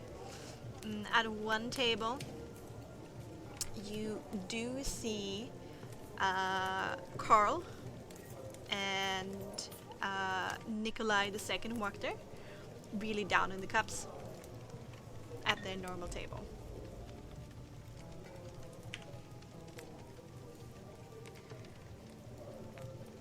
Yes, there we go. And we kind of put you in a neutral position over there. And Octavio is sitting where he's usually sitting, playing his harp evening song. Or his lute evening song, I mean. Well, it starts to feel a little bit more cozy. I'm pretty exhausted, but I could go for a nightcap if you guys want to. Have a quick summary of what the hell happened today. It has been a roller coaster. What It's is a been a roller lot. coaster? It has been a hilly ride. A hilly ride. Don't you mean a bumpy ride? I heard of this weird gnomish invention. Some sort of cart on tracks. What a big They're dwarf. very experimental. I wouldn't recommend them. Fuck. They're a bit scary. Right. Well, yes. I mean, in that regard, if it is scary, then yes, it was a scary day. Although I didn't think you were scared, Asoda. I never said I was scared. And she just puts her her halberd on the table and just kind of massages her temples. It was just too eventful. It was very stressful. I want a nap.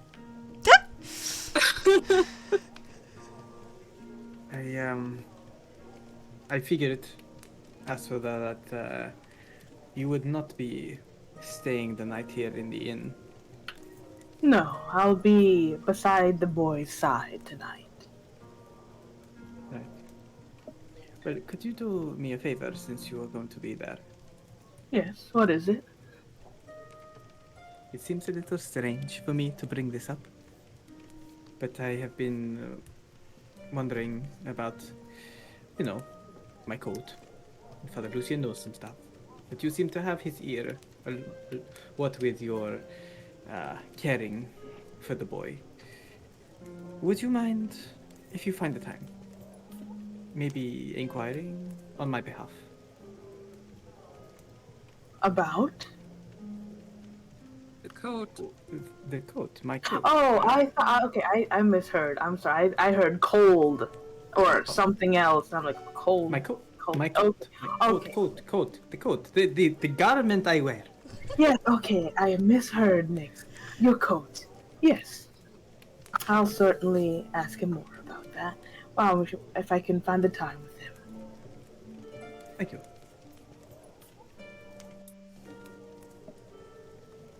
Is there something you guys want to talk about, or are you just ready for just that final put you to sleep kind of drink? Maybe several.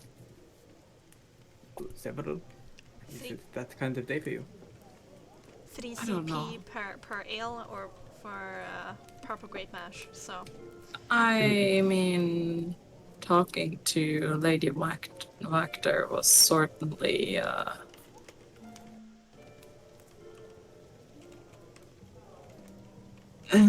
exhausting, annoying.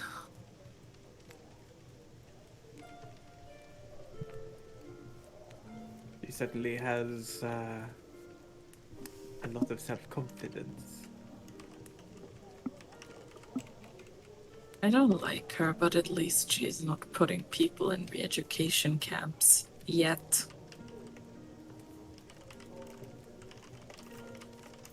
I think she is one of those ambitious people. Someone who will do anything to get what they want.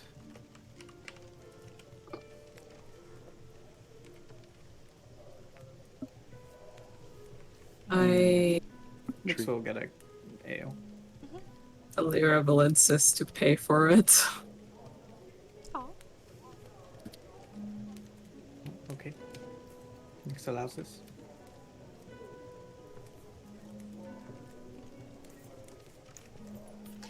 before we get really down in the cups, let's ourselves get really down in the cups by taking a short break. And Let me go get some vodka. Yeah, whiskey time, I Two shots of vodka. I don't have chocolate milk anymore. What do I do? What do you do? I don't know. Oh, you find a brown cow. That's where chocolate milk comes from. Oh, what? I Yeah, right, didn't see the time until we sat down. Yeah, here, it's, so, I was wondering, but Let's take a short break and then let's get back into this conversation because I think there's gonna be some good RP here from everything that has happened this day. But go off, powder your noses, go get some water, and softy Sam in the shed. Listen to me, okay? Listen to me. Hydrate, homie. Okay, good. Everybody agrees. Energy drink. I only No. have water. I'm gonna go get some water.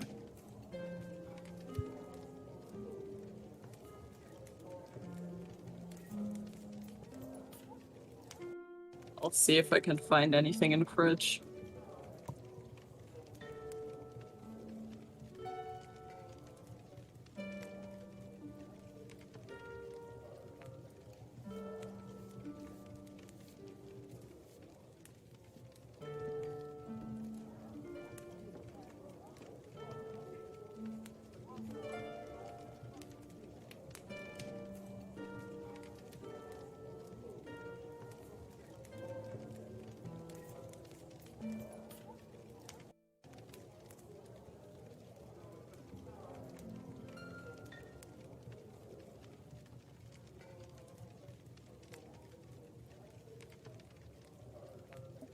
Two shots of vodka.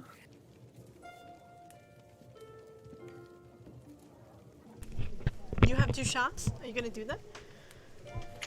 No, I wish I had 2 shots. Sadly, we don't have any vodka at home. Ah, sadly. I drank up I my know. vodka during the midsummer celebration. I mean, understandable. I have vodka at school. Say what? What? That's an interesting concept. I mean, that's like, there's a lot worse than vodka at my school, trust me. Okay. Yeah. Scottish school. Boarding school. Ah, okay. Scottish boarding school. Yeah. Though Scottish school as well. I don't have anything in my fridge, and I've never been so sad. No. I mean, I have coffee, but I'm not drinking coffee yet. Cold Scandinavian water is fine enough. Yeah, I'll have a mixed monster and fucking vodka. It does not taste good. Oh no, don't. No I've done energy it. drinks. I'm not doing it now. Good, But I've good. done it before. Oh, No, don't. Oh my god. Honestly, Never. oh god. vodka and Coke though. Okay, that's better. Sugar and alcohol is better, but energy drinks and alcohol. Energy drink has so much sugar, but it Oh also god, has like I 32 remember- milligrams of I caffeine per 100 remember, mils. Yeah. There was like this one time where I went out with my cousin, and like one of them bought like sort of like the first round of drinks, but it was like Red Bull and Rebel shot. Yeah. like Red Bull and like vodka or You wanna know what's something. the worst thing to do shots of? Straight gin. Either way, he got the first round, and I was just like, I had this in my hand, and I was like, this makes me sick, because I genuinely like can't drink energy drinks, and alcohol makes them even worse. Yeah, no, but energy drinks and alcohol can be deadly. Yeah, I mean, fucking this one energy drink I have, this one can of Monster has 32 milligrams per 100 mils. It's 500 mils, and Honestly, one whole cup of coffee is about 32 milligrams of caffeine. Yeah. So it is 5 I cups had of like coffee.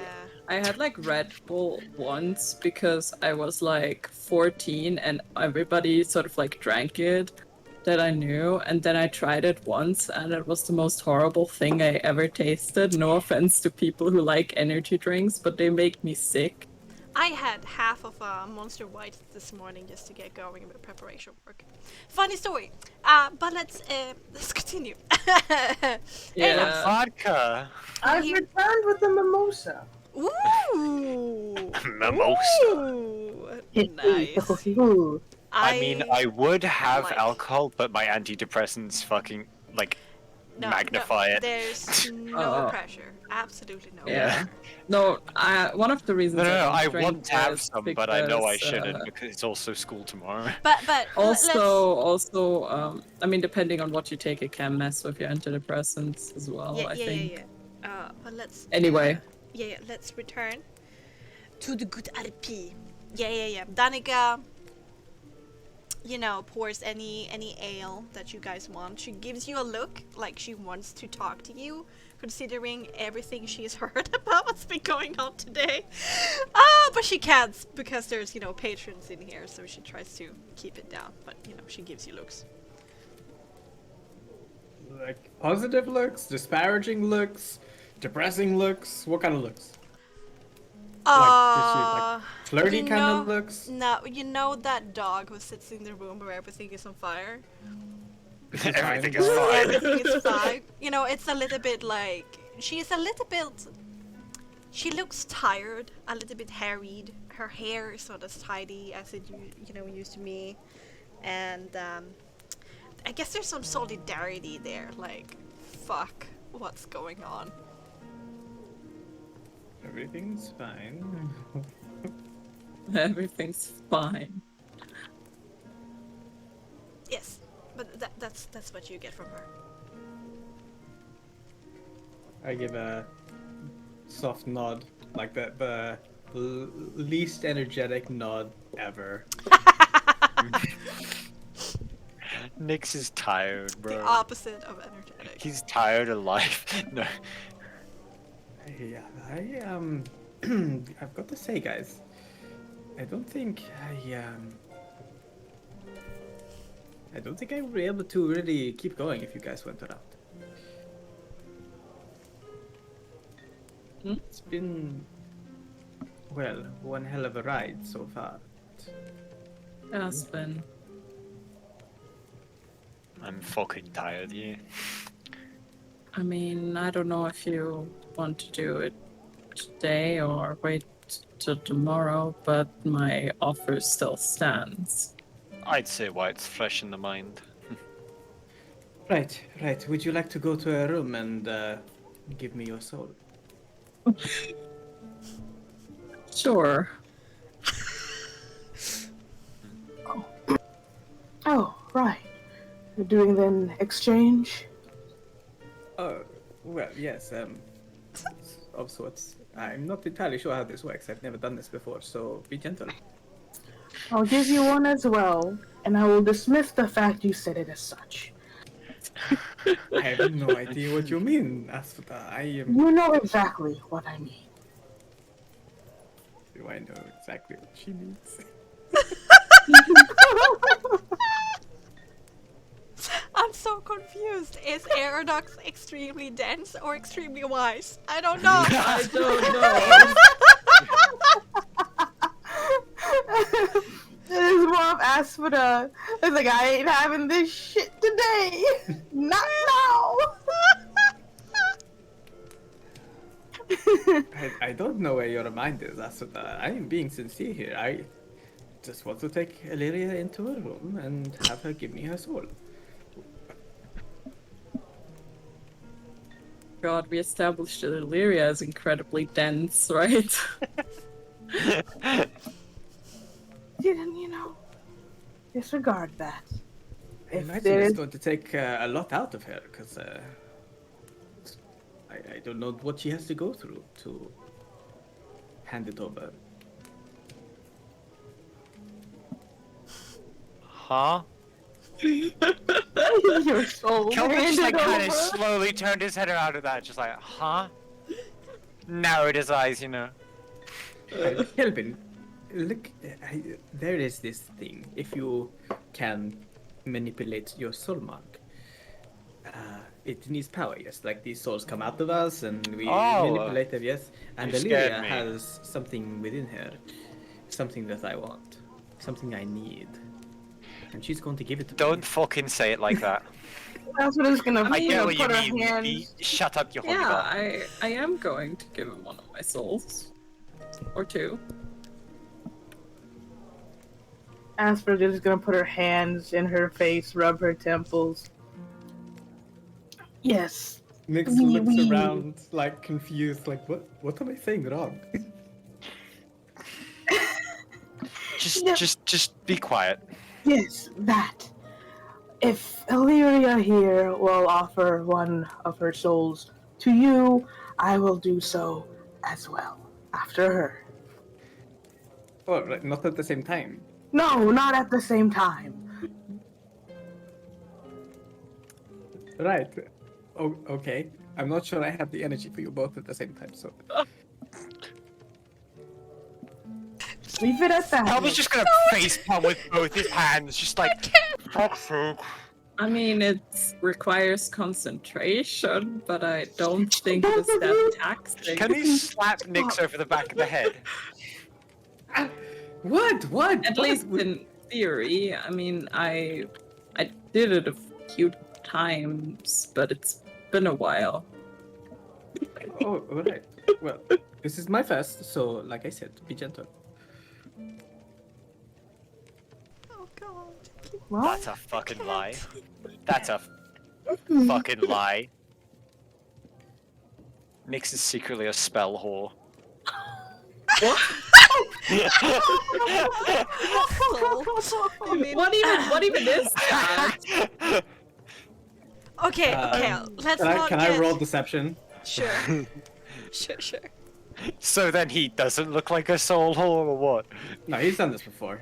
No, he's trying to show that, you're pretty sure that he has never done this before. He looks very fragile and vulnerable.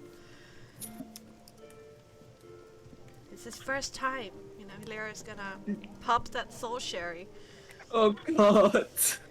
oh, don't say it like that. And there is a soul version. Oh. Well, after this ale, you know, it, You should buy me a drink first. yes, I mean, Every Delaria too. did buy a drink.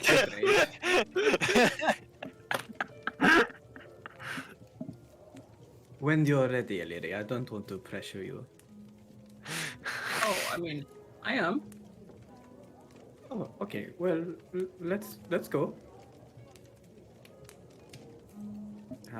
To a room, a bit more privacy. Sure. We'll go upstairs. Also walks upstairs. All right, okay. You need to head out to go up the stairs for your 4-man bedroom that you have.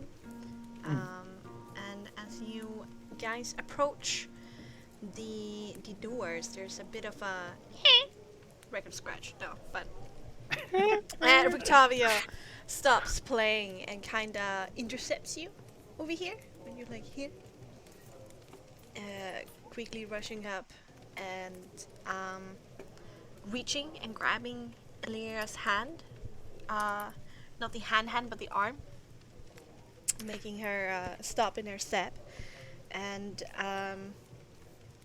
he is standing pretty close to you guys with his voice low, like he doesn't want to be overheard. And he puts a package into your hand, Illyria, but doesn't let you look at it yet. He's still like holding you and shielding the view of what's happening with his body to the rest of the tavern. This might be of interest to you. I found it at the toy maker's shop. You know, it's no fun, it's no Blinsky. Thank you. Apparently, these dolls are made every week for a certain Strasny. You might want to take it to the Vistani. And then steps back, bows slightly. Well, I'm very happy to hear that you like my music so much. Give me a tip when you come back. Will do. And she just kind of smiles and continues walking like nothing happened.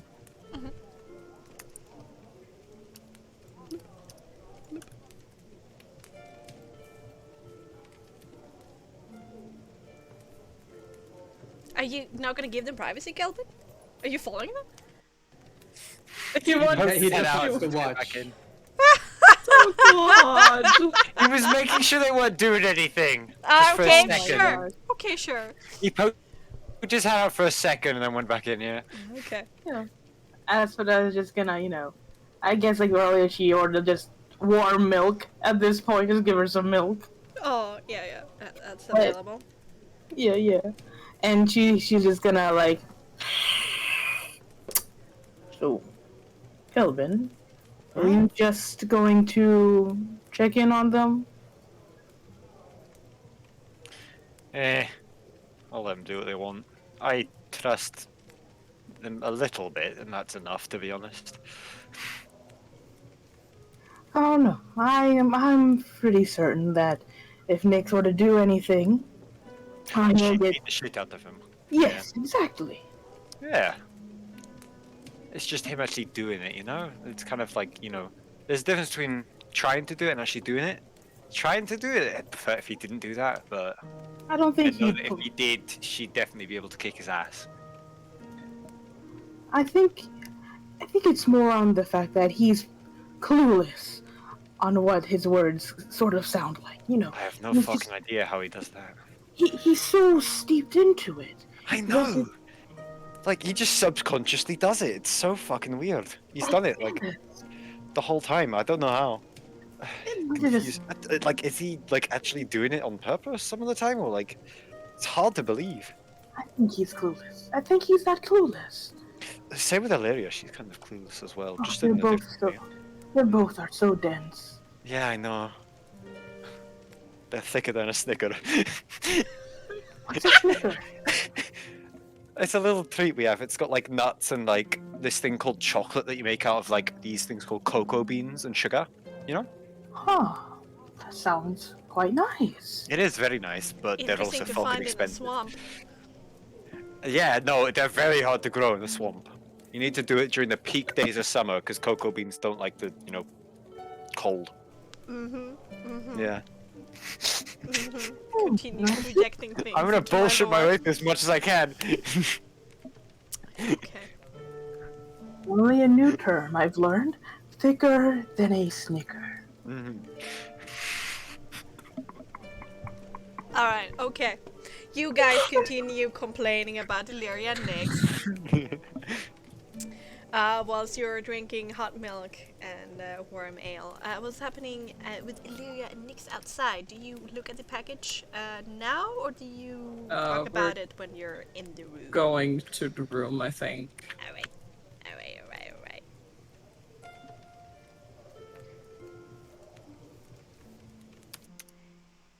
Oh! You're not there.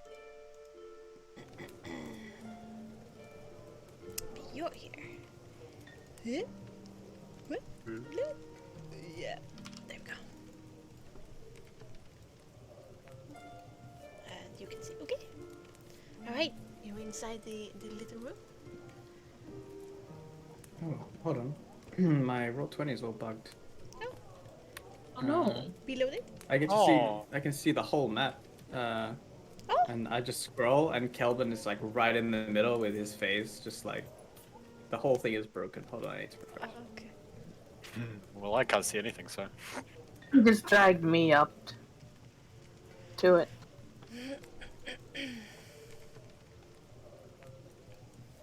Oh, there's two Illyrias on the map. You guys are actually, we can actually put you in on the map, lol.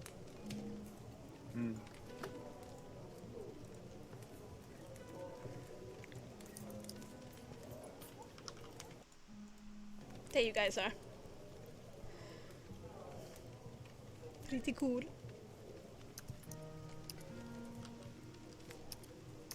Okay, Okay. it started. Perfect. And you're down here. Thank you.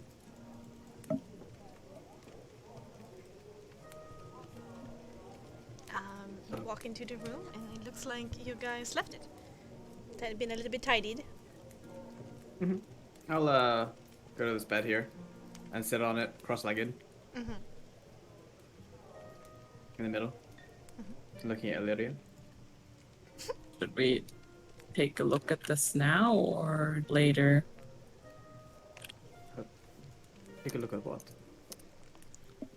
She just kind of shows you the package. Oh. I mean,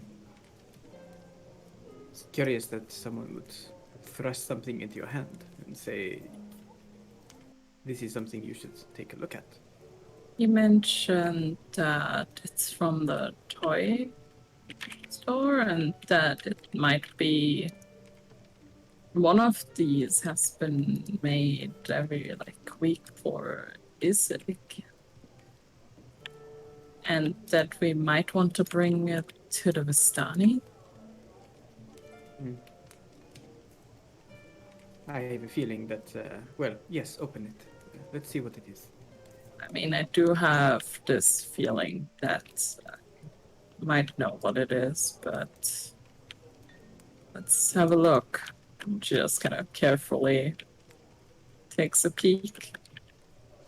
It's basically just some simple linen that has been wrapped around what seems to be a doll. And this specific doll seems to be fashioned to resemble a red tiefling woman. Oh girl, it's a little bit hard to tell.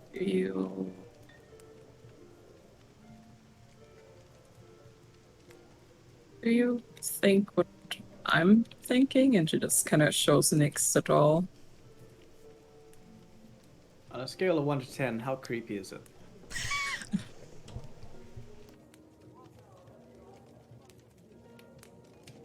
Is it a creepy doll?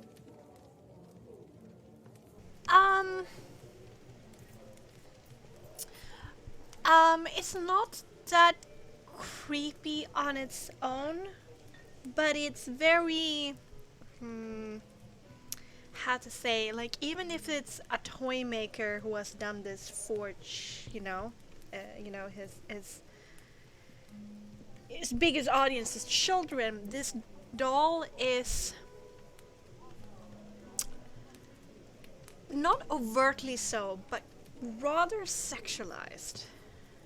Uh, Like a Barbie kind of sexualized. Mm-hmm. Idealization. Okay. Makeup and stuff. Mm-hmm. Curves. Skin. I mean, if Isaac has these made weekly, and they're not for Annabelle, I am thoroughly grossed out. yep. And I've seen a lot. I don't doubt it, but we know that he.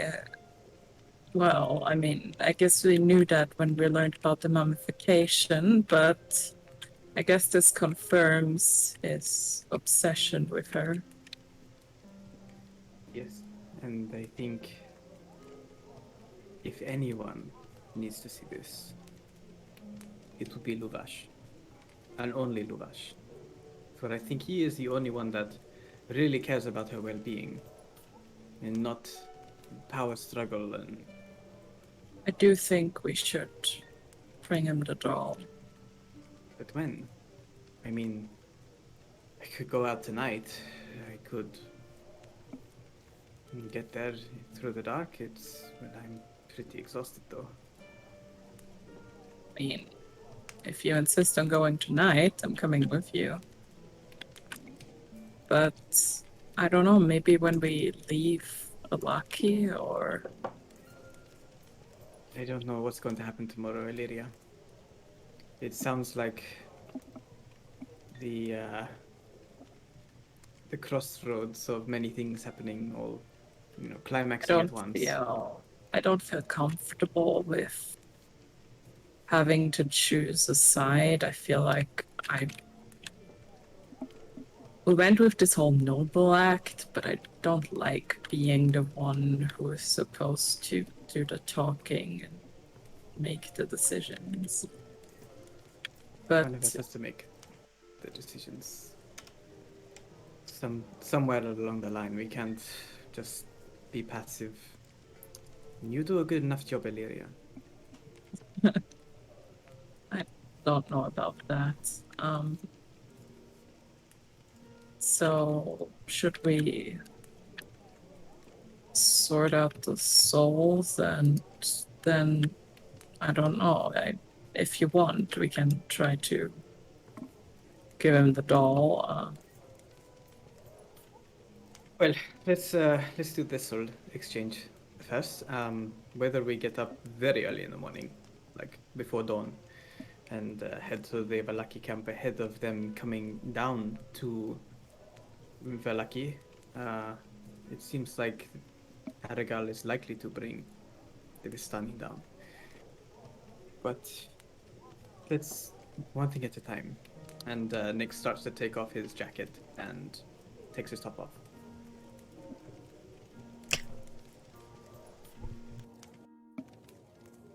Mm-hmm. And Illyria?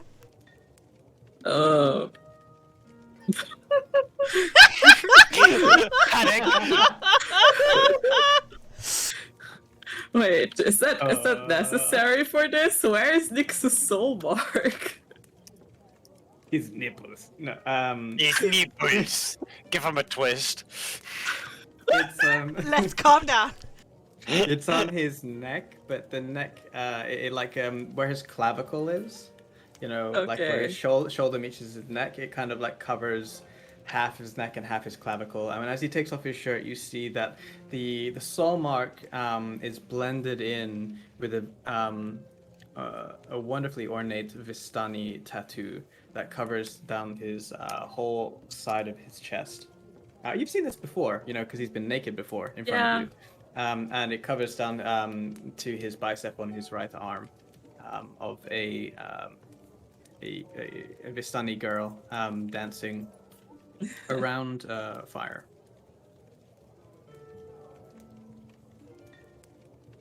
And the soul mark is like basically she's holding it like a tambourine.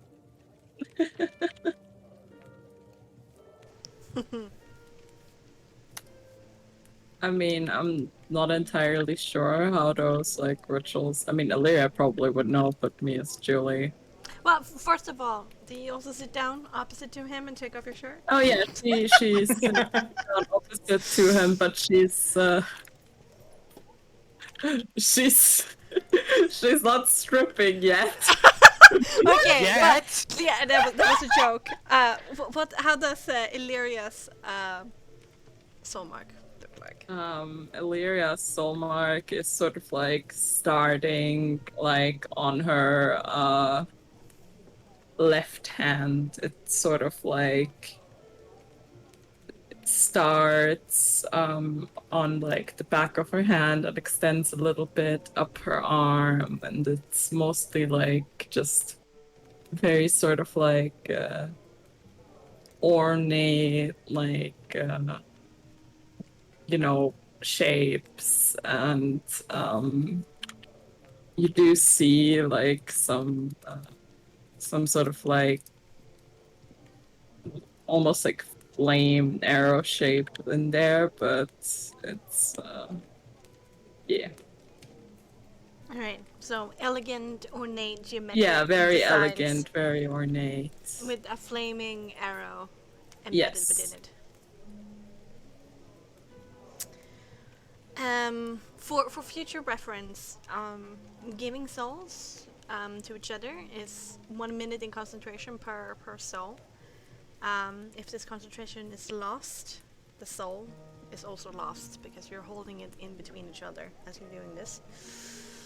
You can also do this as an action, but then you need to do a soul check, and if you fail it, the soul is lost. But Just shove it into someone.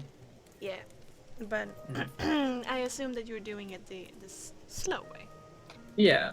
The intimate way. old-fashioned way. Shoving it into someone, huh? Yeah.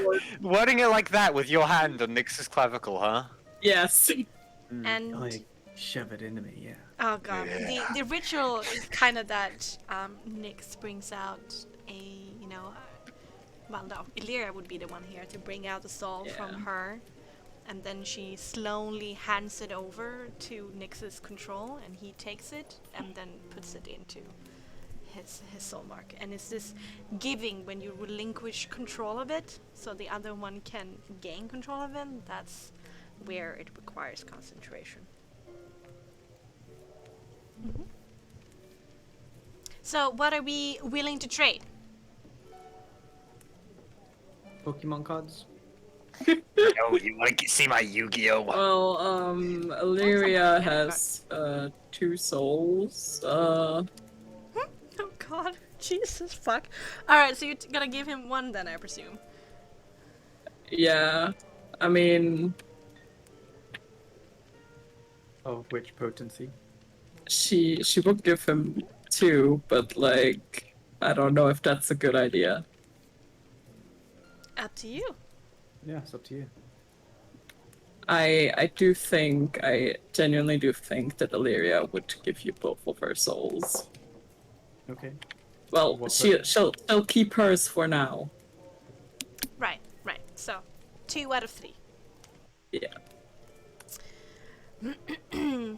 Alright. Do not have Illyria's heart yet. Not yet. You need to win that. And, this has been taught in theory from Madame Eva to Nyx, and Illyria's parents and tutors have definitely instructed her into how to do this. So a bit more hearsay for Nyx. Lyra is more like practice, and she kind of guides you through it, even though you know the basics of it.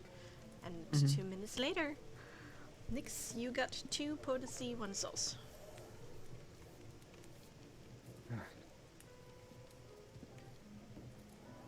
Thank you. I hope you left some for yourself?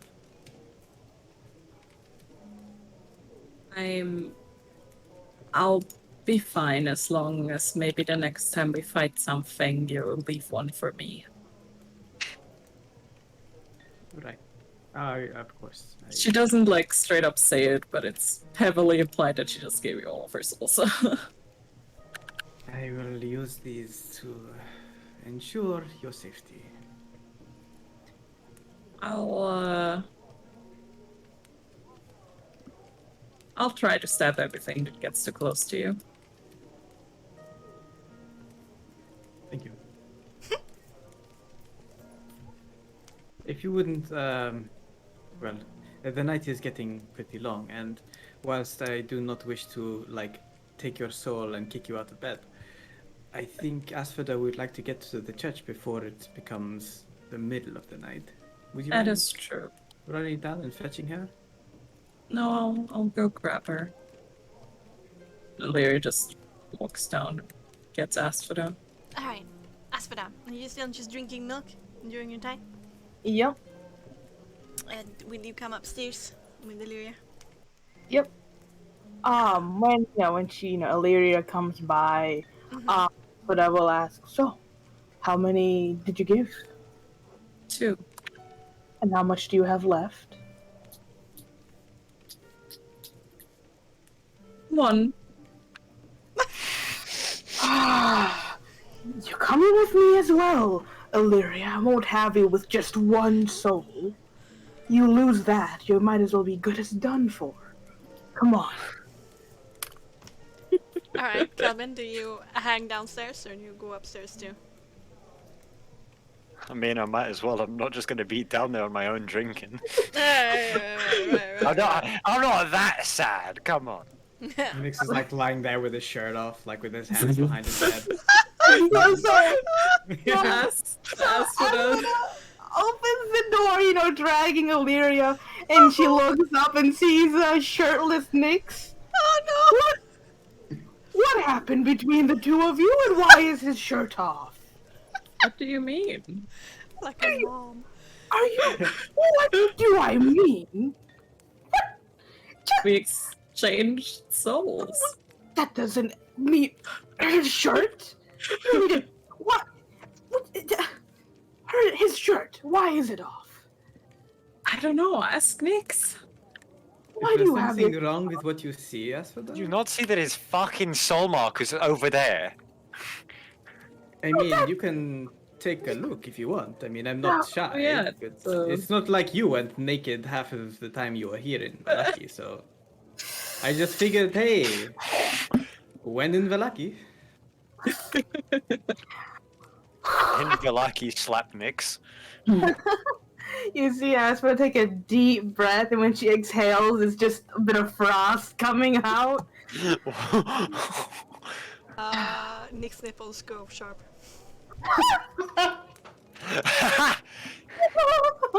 He did it. Okay. Well,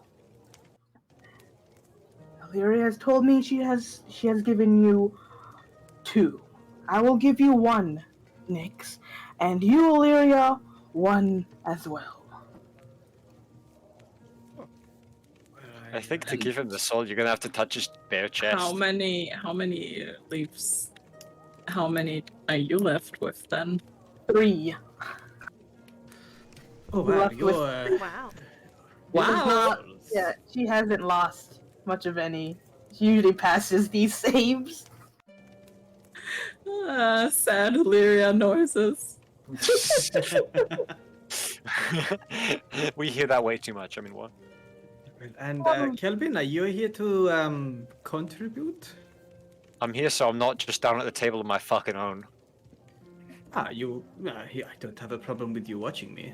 It's not. The I've first seen time. you do worse. Oh god. Oh, this gets in awkward. Let's get over it. Okay. And Asphoda and Nyx transfers some souls. Yeah, she'll put her hand on his little clavicle where it is, and it's really cold to the touch. and you see, before, like with her armor and whatnot, kind of conceals her most of her soul mark. But now that she's in a dress, she's still in this. True. It's clearly visible now, as it lights up in a pure, bright, pale blue light that kind of goes over from her back of her neck, down her spine, and it kind of crawls outwards towards the front like frosted glass in a kind of swirling wind-like pattern. She's gonna make these checks first before Nyx. No checks No checks. required since you're taking your time. It's only when you do it as an action. Give Oh, me your soul. yeah, okay. Just give me your soul, Asphodel. Just give me it. You just take some time, and you require concentration. If you lose it, you lose the soul. And then you do it with Illyria too. Cool. Yep, they have level 1, another level 1 soul each. Okay, thank you. Thank you. So I can revive someone once more. Yeah. I can cast spells again. Woo! Right. So when you transfer souls, as you bring the soul out of you, does it have a uniform visual or feeling? Like, does the souls that come out of Asphodel, are they like cold, and to Illyria they're hot? They are their own entity. Okay. So they don't take anything from the wearer. They're just these red globules of red soft light that levitate above your palm, about the size of maybe a golf ball. Yeah, that's what I figured they would be. I was just wondering if they take some sort of aspect, so you would know, like, if 4 people thrust souls into you at once, would you know the difference? Yeah. Why'd you say it like that? No. Ah, yeah, 4 people thrust their souls into you. But you do Okay, see. to be fair with you, you just made it a lot worse. But you do see. He's already fucking said it. You do see the strength of a soul depending upon what shade it is. It goes from red to purple. So the reds are the lower potency, and then the Depending how girthy they are. no, then the purple are the middle ones, and the blues are the really powerful ones, and they shine a little bit brighter. Okay, interesting. Okay, cool. Well, after soul transference, since Nyx is already in the bed, he will just kind of like collapse, or like lay back and say, "Well, that was the perfect end to an otherwise awful day."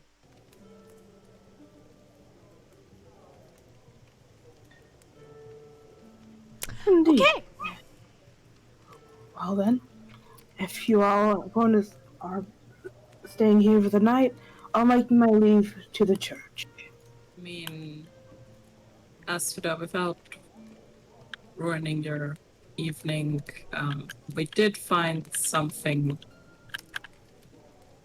more about Isaac, although it's not really more than we already know.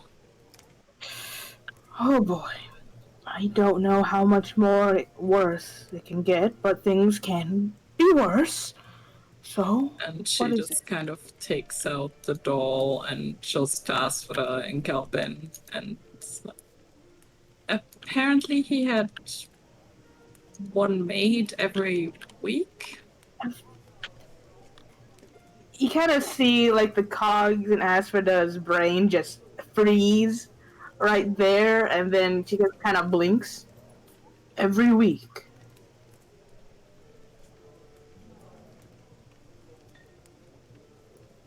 I heard that right. Every Something week. like that.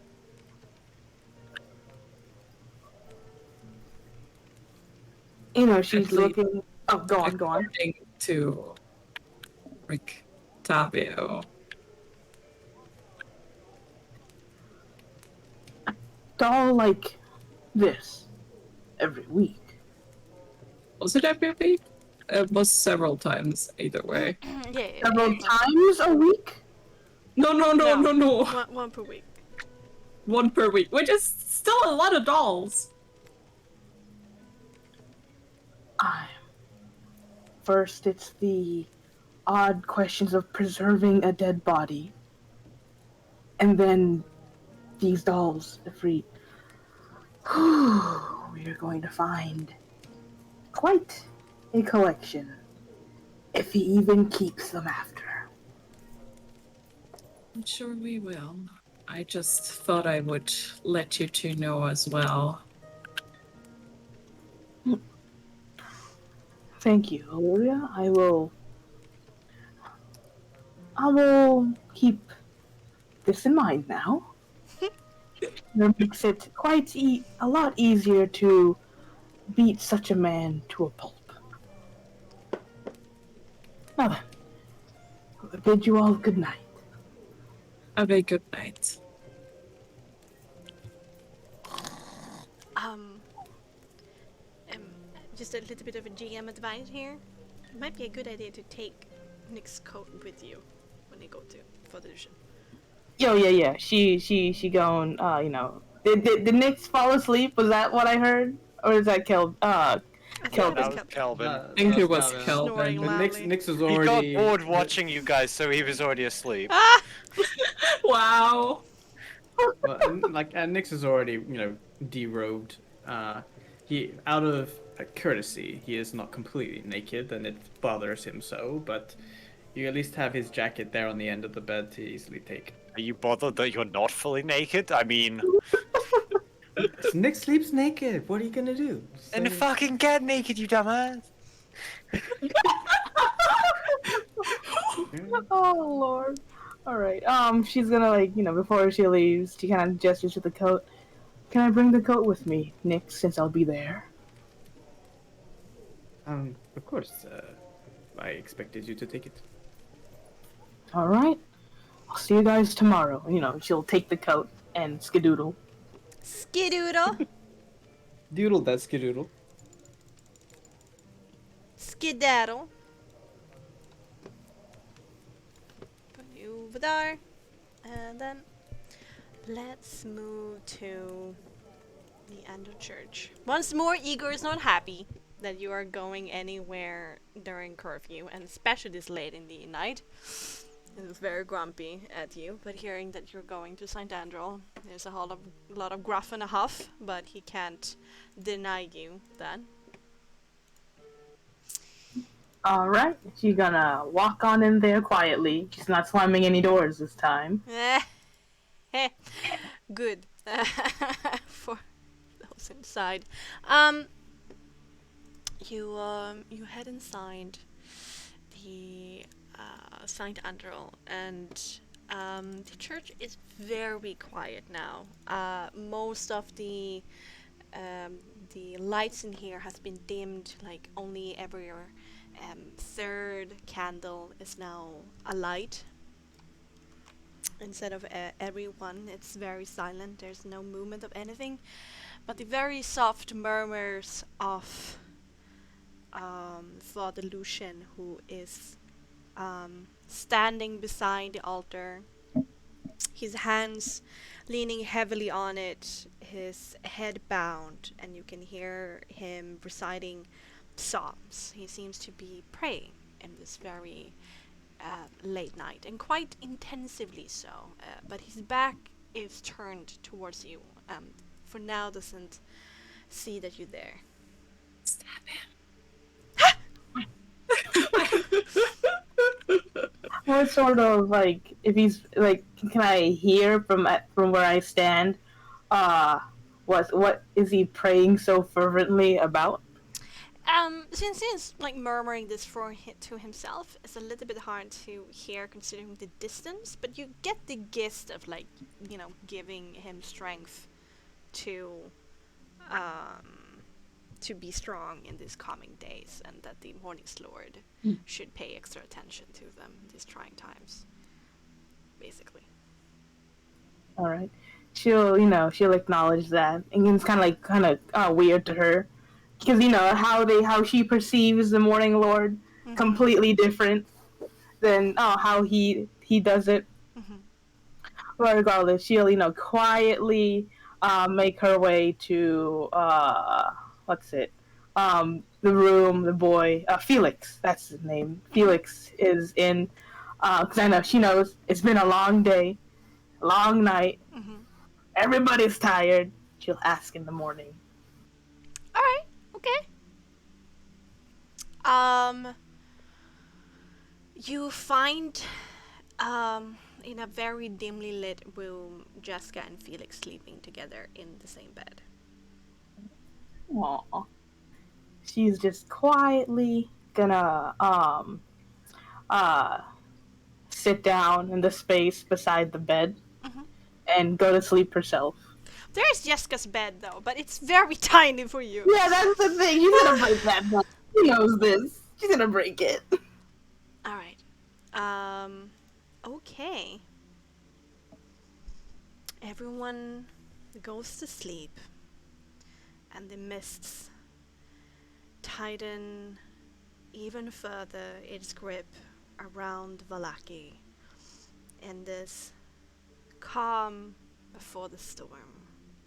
Everyone seems for now to be blissfully asleep and blissfully ignorant of whatever chaos that will certainly come morning.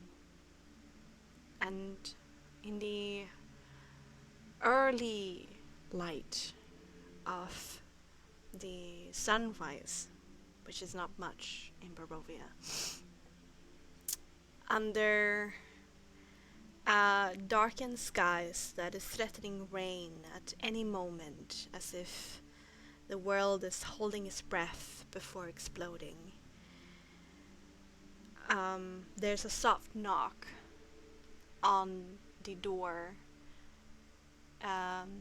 to Felix and Jessica's room, but the door's already been opened, and Lucian is standing there at the threshold, just trying to get your attention with a gentle knock, with a exhausted look on his face, but still gentle, looking at you, considering that you were here all night. She'll, wake up. I assume it's not like loud enough to wake up the kids. No, they're still sleeping very, very heavily. She'll get up. You know, have one last look at the two of them sleeping peacefully before making her way quietly to Father Lucian. He nods towards you, closes the door, heads back into the main room where he sits down on a pew with a heavy sigh, and beside him is a loaf of bread that he has divided into two, and a chalice of water that he divides into two cups. And just under silence, he just gives you one half of the loaf and one mug of water and starts to munch away. All right. She'll, graciously take the food Mhm. and start eating it. She won't say anything yet. Just kind of take in the silence, peaceful, blissful silence. Mhm. Before saying, "How are you feeling, Father?" There's another heavy sigh, and then eventually he says,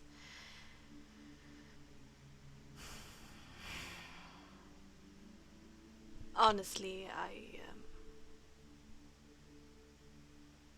I don't know if I'm prepared for today."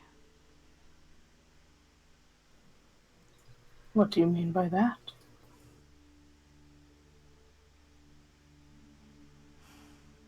The Morning Lord did speak to me during hours of praying, and he warned me of a great something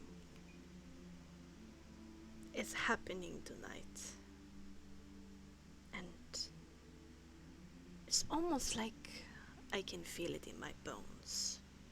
I guess after spending so many years here being having my finger on the pulse of a lackey, I do recognize when it's going wild.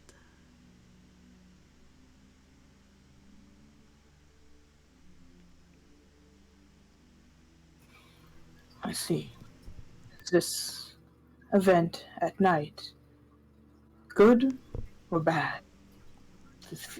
It seems to me that it will not end well. I do not know. Only that we are certainly going to be tested. As a people. Valakians. What do you have planned to resist or steady yourself in those times? Trust in the Morning Lord. Trust in myself. And trust in the good souls that are still around me. And he looks up a little bit with a small smile on his lips as he looks into your eyes. Can I insight check to see just to see how much of that does he believe? Or is he fraying at the edges? Sure, go ahead.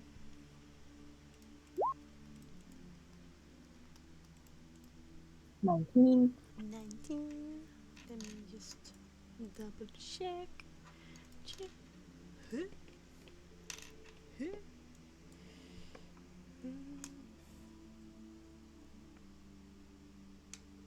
Hmm.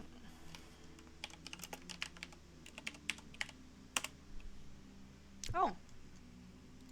No, his belief that you are an agent for good here, and that he still believes in basically the souls of the people, of many people who were in Valaki, is evident on his face. That he has faith in you and many others. Aw. She'll give a smile, nod her head. Thank you, Father. And I'm sure that in all the times, all the trials you faced before today will be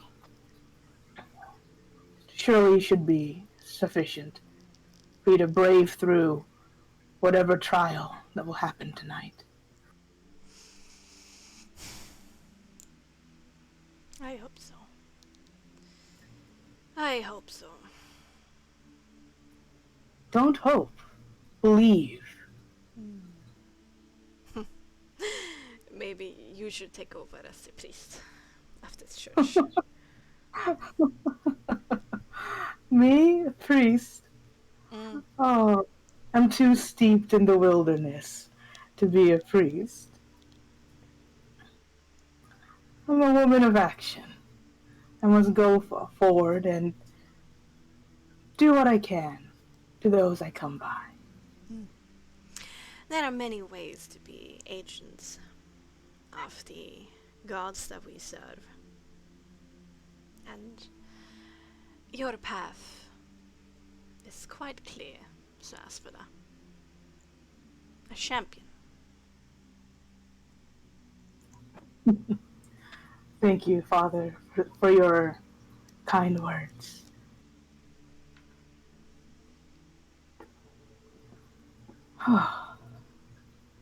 It's going to be an eventful day with your premonition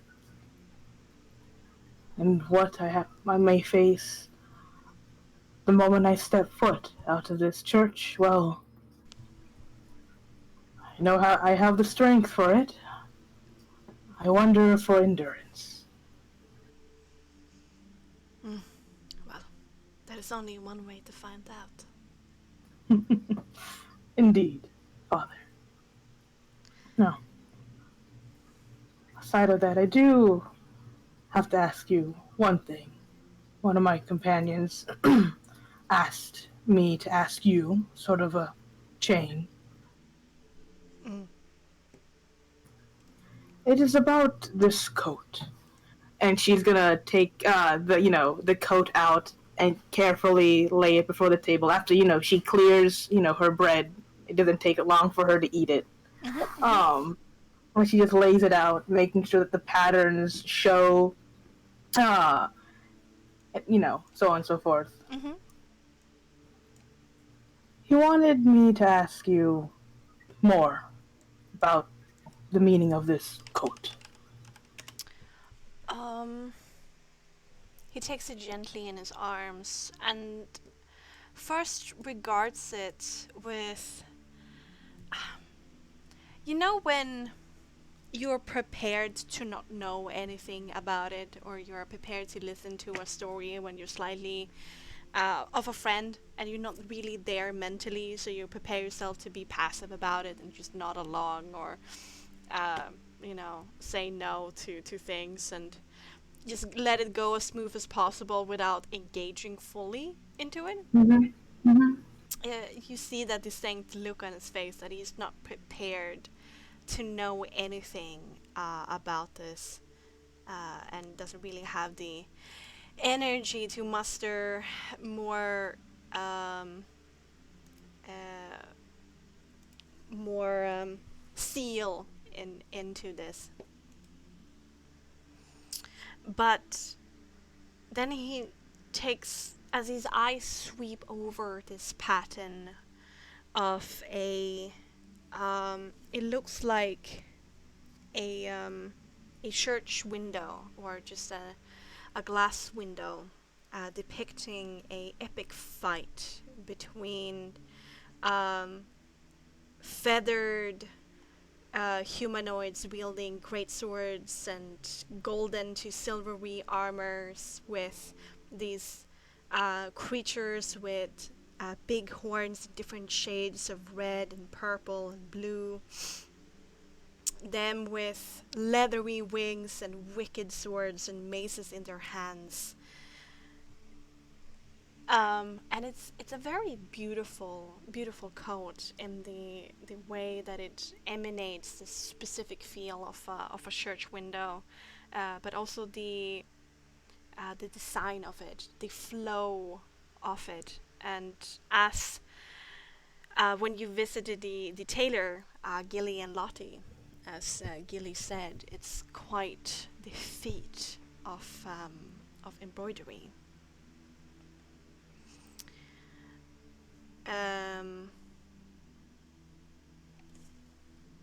and his eyes goes widens, and he gets a wondrous look in his face as his hand travel across the pattern, feeling it softly um, with his hand, and then turns up to you to ask, where did you get this?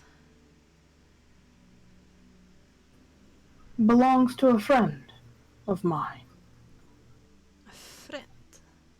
Yes, a good friend. He's traveled long distances, along with me before, and heard wind that when a tailor beholded its eyes upon it, that they were enamored by its design, the embroidery, that I'm sure you can acknowledge is quite a miraculous feat.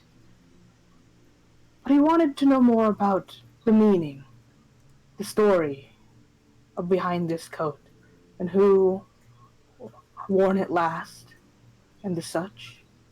And I thought, given its depictions of, well, think heavenly beings fighting against those of hell, perhaps you know.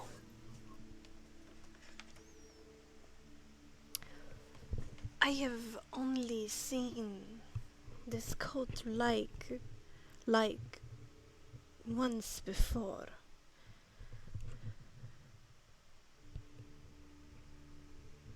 And that's when Raziel were visiting Valaki. Less than... No. How many years has it been? I was much younger. An acolyte back then. I was quite taken by him. 25, 30 years ago.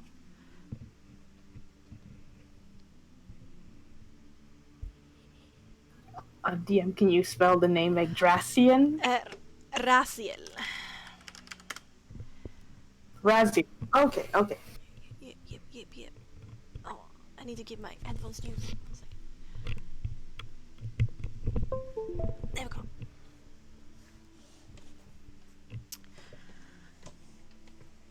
He...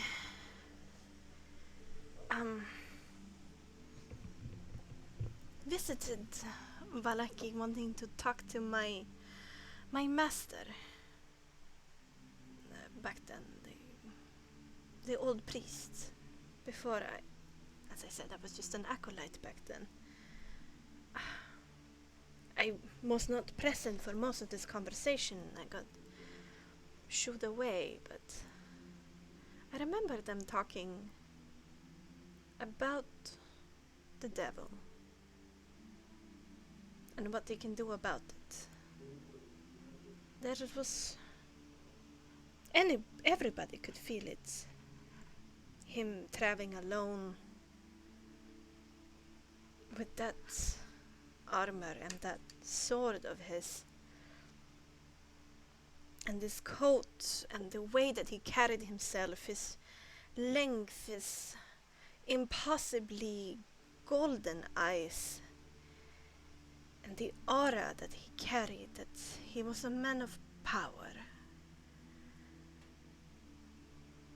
And like many before him, oh well, he was the first one I ever heard one that came here alone. He wanted to defeat the devil.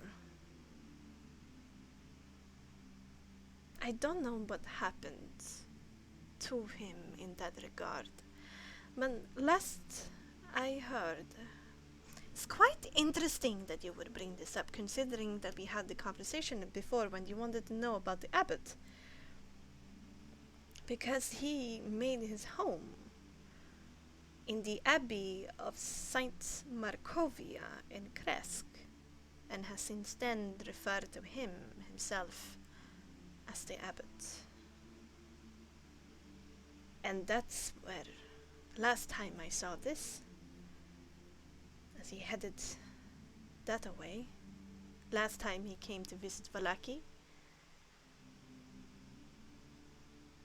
I don't understand how you can be in possession of this coat. Yes. I don't know how my friend got in possession of it either. But the fact that such strands are now becoming intertwined, it's quite peculiar.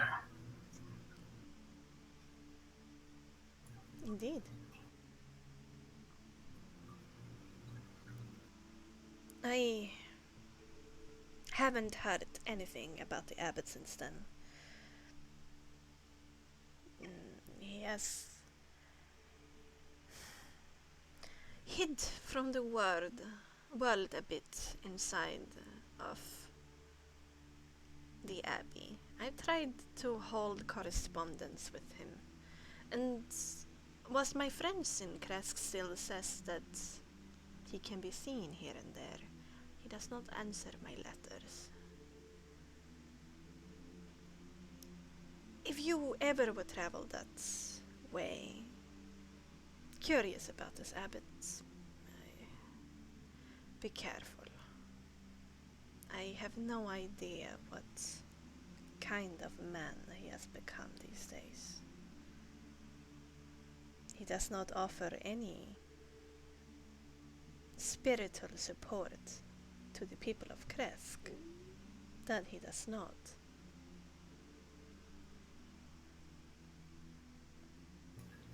I see. Thank you, Father. Huh. It's just still bewildering to me. Seems that all signs are pointing for us to eventually move to Crest.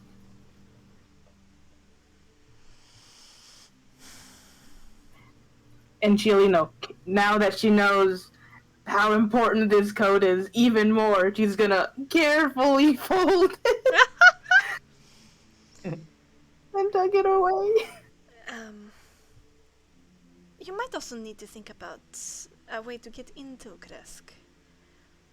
They are even more seclusive than we are.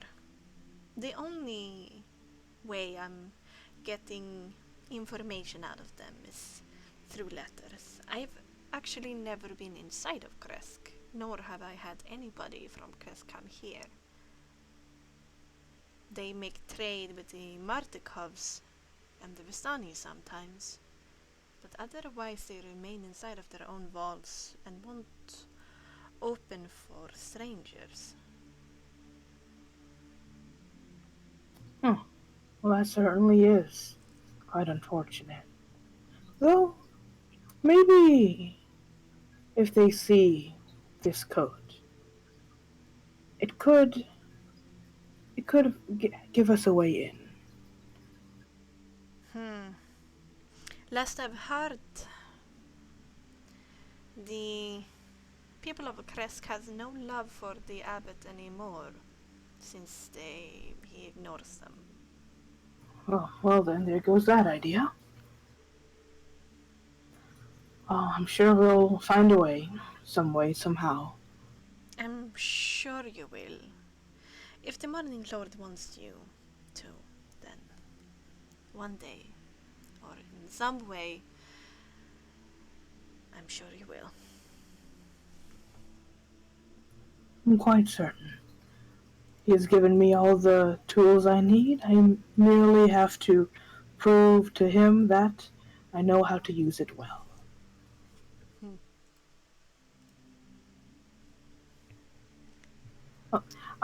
She'll like finish, like eating, drinking, taking time, conversing, small talk and the like before thanking for him for like this meal, talking to her. He bids her like good luck as she leaves, but not before just checking in again with the boys. Still fast asleep. Still fast asleep. Well, he feels really bad leaving before them like waking. So she, what time of day is it? It's like 5:30 in the morning. Oh, it's 5:30. My team members are probably still fast asleep. She's just gonna sit there and just like relax. Alright. Who wakes up next?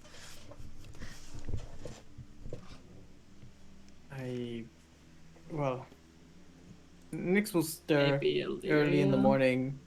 Yeah, and like he will roll over and just like groan softly, and then open his eyes and like I guess he looks at Illyria who's also waking up. So like they're lying on their individual beds facing each other, and he's gonna whisper if Kelvin is still snoring.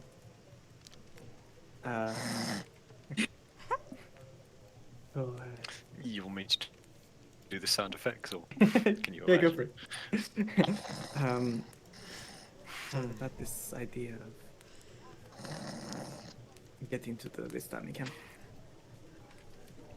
Are we doing it this morning? I'm still up for it if you are. Early mornings are not my thing, but in times like this, sometimes you just have to do it.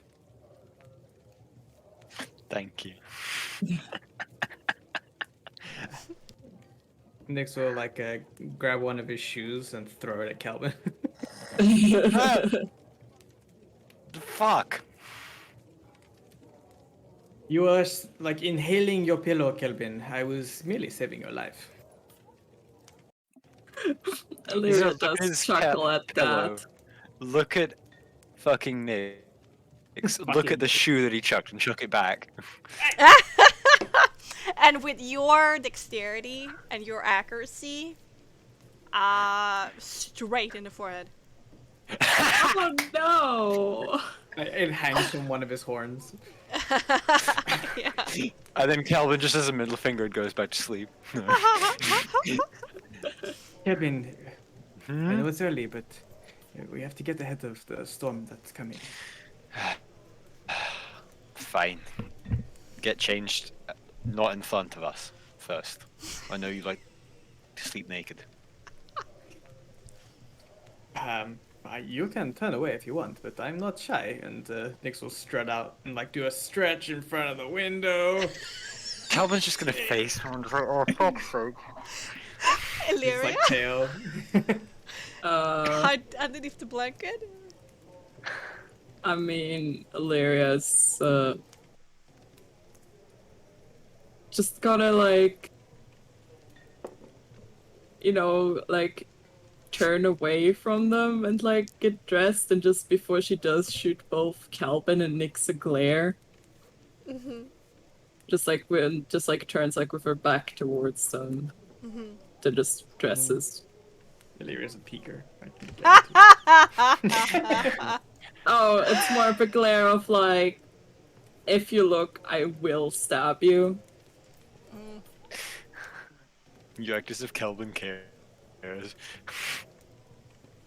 Okay. All right, Get you- Oh, dressed. either, but You guys get rest, Mhm. and you head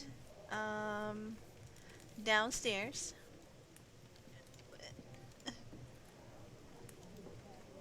Yes.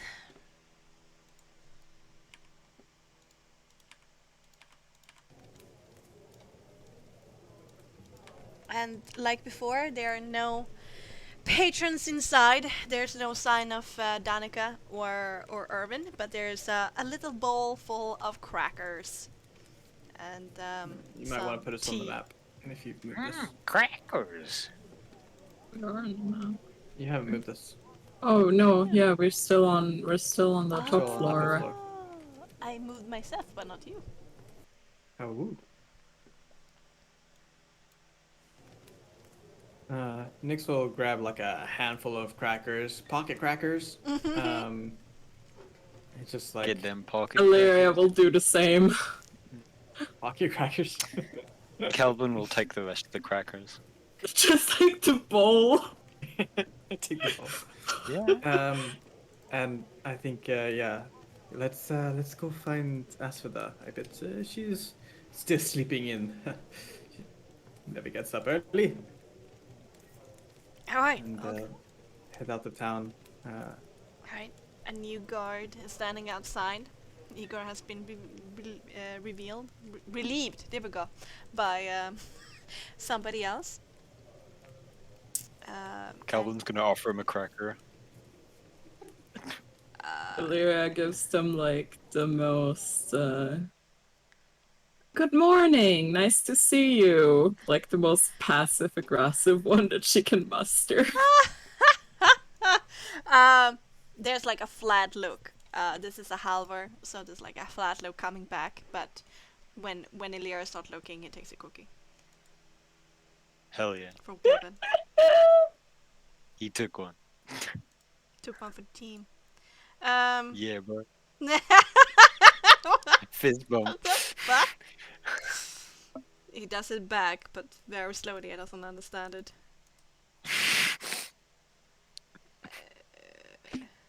Where's my... There it is. Alright, and you step into the church. There are already somebody here, like cleaning, and freshening things up for the day. Seems to be some an acolyte, considering the robes that they're wearing. Not Diana though.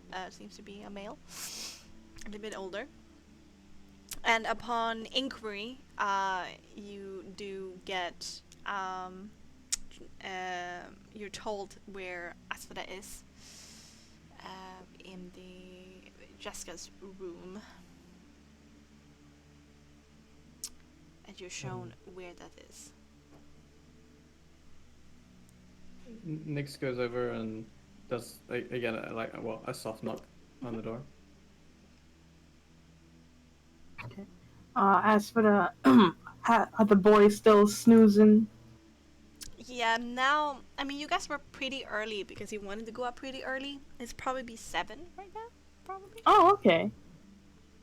All right, she was totally up the entire time. Not snoozing at all, but the boys are still asleep. They're gonna probably Okay, need a lot okay. of sleep. Oh, definitely.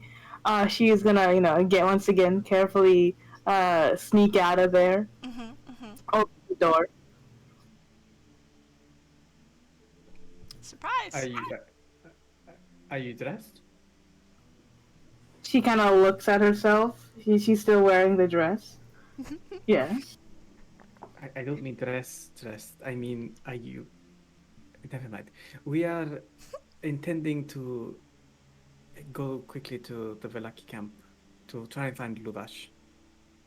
Now I know that I am not welcome there, but if there's anything to be said here, well, we are trying to preempt the idea that the Vistani will join in with uh, Lady Vakter in the uprising.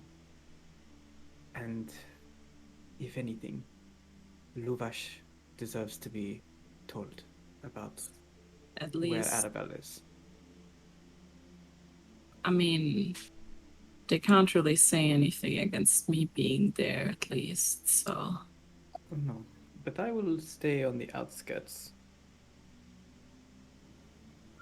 She'll, nod.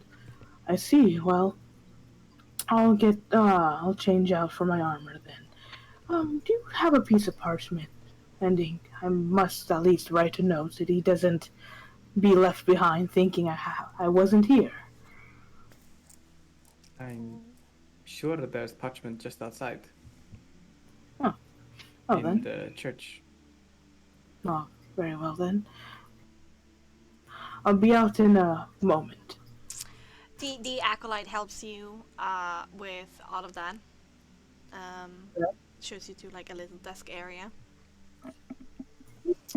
She doesn't sit down. She just keeps standing up as she writes just one piece of parchment paper. Writes a short note saying, "Good morning, Felix. Uh, when I returned, I checked every nook and cranny. There are no monsters under your bed, nor around this church area. I must go to attend to a matter this morning, but I'm sure I'll be back soon." And then, sincerely, Asphodel. Okay. Yep. We'll change out into our armor and get going. Okay. I'm gonna fast forward a little bit so we can have this meeting with the Vistanians, the last thing we do for tonight. So you guys make yourself ready. Head out of the gates, claiming that you're still on official church business. And you're on the road. I'm on the way To- from misery to happiness today. I was gonna go on the road to Meridian City, but that's okay too. Sure, we Okay. So you have another an hour of a work. Pretty nice having a walk early in the morning. But you do see the dark, threatening skies above. It's not as misty as it was yesterday evening, but they're still pretty thick, the mists. But they have relented a little bit in the morning light, which is not much considering the skies. And it's a little bit nippy. The forest around you glistening a little bit with dew from the misty night, but quiet. Not even a raven caws this morning. Nix wraps his jacket around him. It's obviously he's probably taking it back from Asper. I don't know. Asper gave it to him? Probably. Would have given it back. That's nice. Do you talk about anything during your hour morning walk? Well, yeah, presumably. As Yeah. give the jacket back next to us. I don't suppose you managed to catch the father. I did. You arrived pretty. Oh, you did? He was quite surprised. He actually saw the man who wore this jacket and know the name of him. Well, I think I knew that he had seen him, but a name, that is some new information. What was the name? Raziel. And apparently he's the abbot in Kresk. He is the abbot. Yes. Though apparently, from what I could tell, and from what he told me, Kresk has no love for him anymore. He doesn't help them in their businesses, so they don't really care for him anymore. Apparently, he, at one point in time, wanted to defeat the devil, aka Strahd. Don't think that he managed to do that. Would I have heard anything about the name Raziel growing up?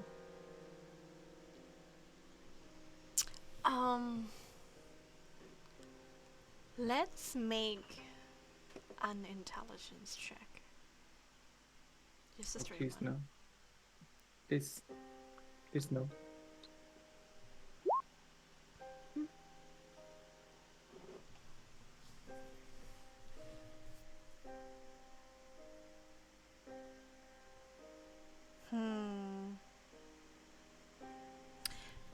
There's a little bit. There's a very faint memory that is conjured up in your mind that you have basically forgotten, but this name revitalizes. And it's blurry. You were very young. And it is short and doesn't really mean that much. But it just flashes in front of your eyes where you probably at 5 or 6 years old heard Madame Eva say that name.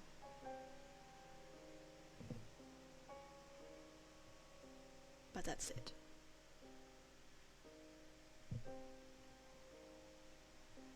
You just have this like very brief flashback to just hearing her name echo through my ears. I'm not entirely sure if I recognize that.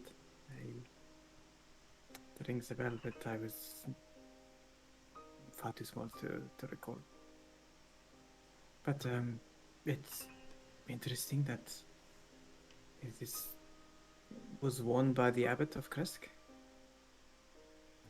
Yes. The Father Lucian has always praised the abbot of Kresk, claiming he has abilities. He was the one that we suggested we go to help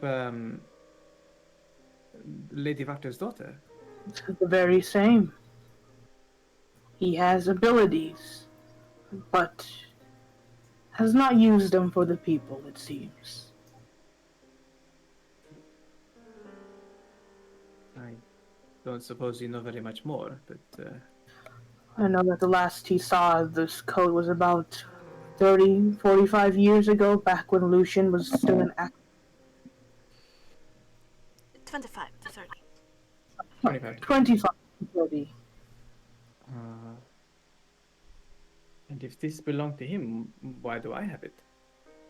Perhaps he know about him and Madame Eva knew each other. Apparently he had, quote, impossibly golden eyes. and a man of power.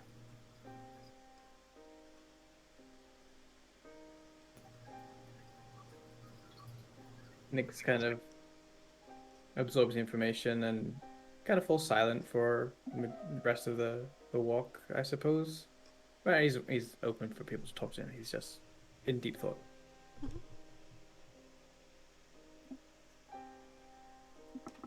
Wait, hold on. Whenever Nyx casts a spell, soul mark and whatnot, doesn't his eyes turn golden as well?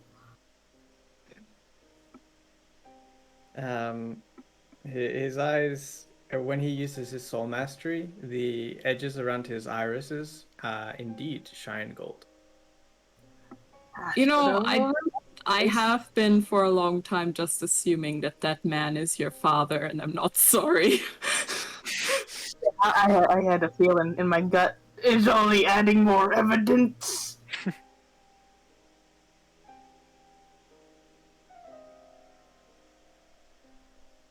But Illyria won't say that. I don't know if she even has the thought. I think that's just me being paranoid. But I mean, Nyx is a tiefling, so golden eyes isn't exactly a tiefling Yeah. trait, nor is gold blonde hair. So Uh, Yeah. well, I mean, Gilly said that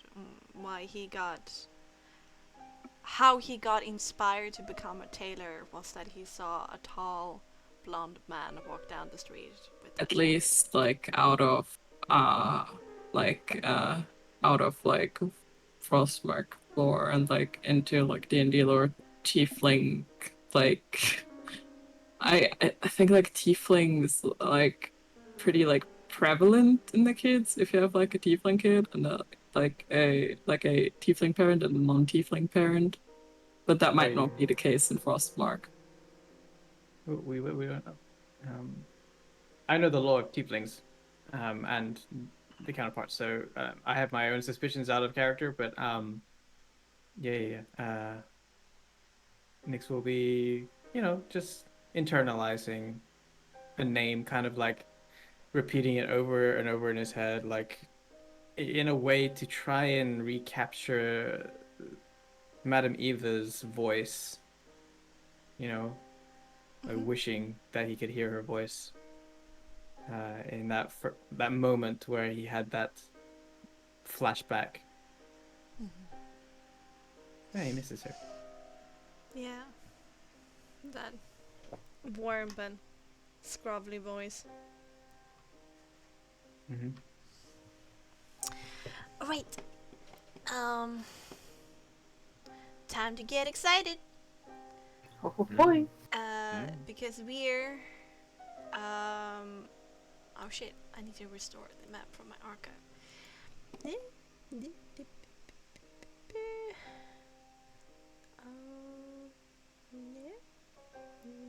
Oh, we weren't coming back? There we go. I always get um so excited when I hear that music starting. I don't know why. Wait, no, that's not. Oh, no. There it is.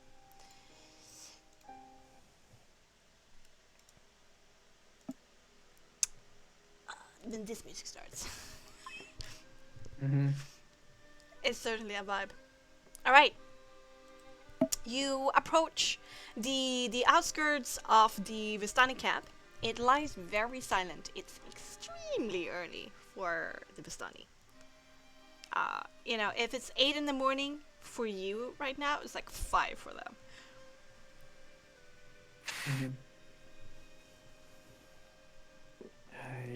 Mm-hmm. Nyx will stop on the edge, like at the base of the hill, like the tree line. And I guess he may have been like near the back of the party as he's been like mulling over things, and he calls out to Kelvin. Are you there, Bexxy? Mhm. Yeah. Okay. I think your stream broke for me. Oh. It's just a quick one. Kelvin, if I go show my face there one more time, it's likely I will lose a lot more than, well, my dignity. Mhm. If you need me for whatever happens up there, fire an arrow into the air and I will come running as fast as I can. Sounds good. Or I could just chuck a shoe at you.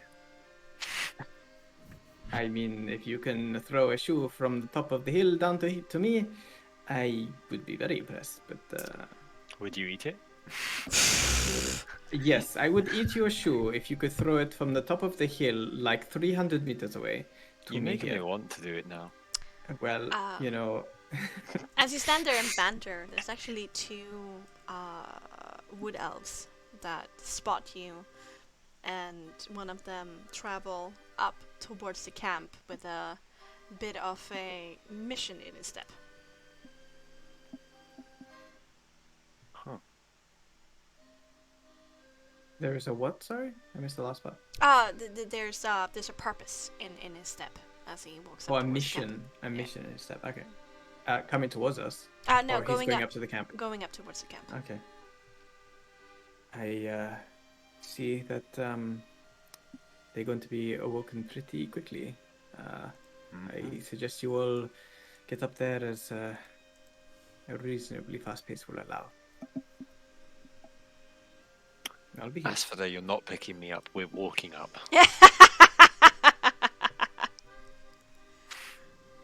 She just like looks at him with a corked brow. Now, why would I pick you up? I have a bow and arrow now. I will shoot you in the arse. Yes, I have a halberd and I can stab you from 10 feet away. I can shoot you from like Yes, 8 yes, feet. yes. We don't have to I know measure this our sounds collective... bad coming from me, but how about we don't talk about killing each other right now? Well, and good, yes. I mean, in the end, I can certainly catch up to him. Let's go. You start walking up towards the camp, but when you got in like a third way there, you do see an entourage coming your way, being spearheaded by Luvash himself. And there's like two tieflings with him, with armed. The more rougher kind that I've been speaking about, but he holds up his hand from this distance in a friendly greeting.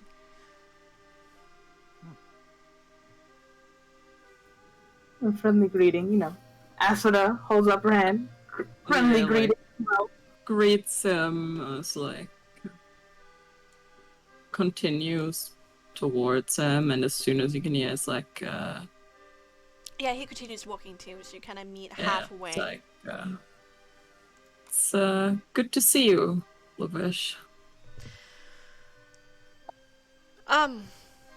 It's good to see you too, Lady Illyria. You can see that he's trying to like channel some pompous, some energy, but his eyes are clearly tired, sleep deprived. He seems more pale, you know, closing it maybe on a pinkish hue rather than red. Ragged, smells a little bit foully. His clothes like dirty, what seems from like hours of trudging through forest. And he just tiredly says,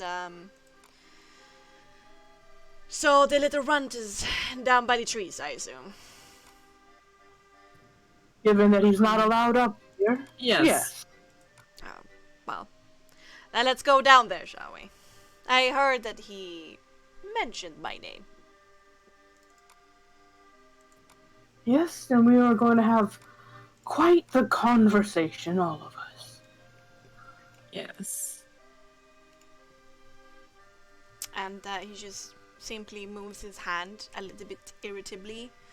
Like, yeah, come on, just go walk down. I don't have all day. Yeah. I don't have Yeah. all hours of sleep. And you head down the hill. And next you do see your party approach with Luvach behind them. Nyx won't hide. He stands there in the middle of the path, heels together with his hands behind his back, just like very, I guess, dignified in a way.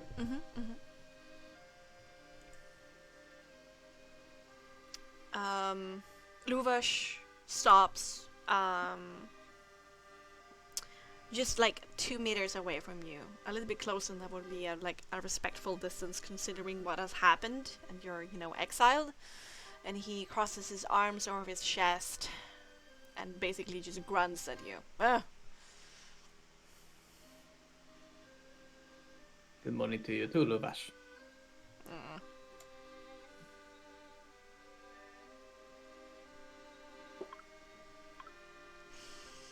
So why are you all here?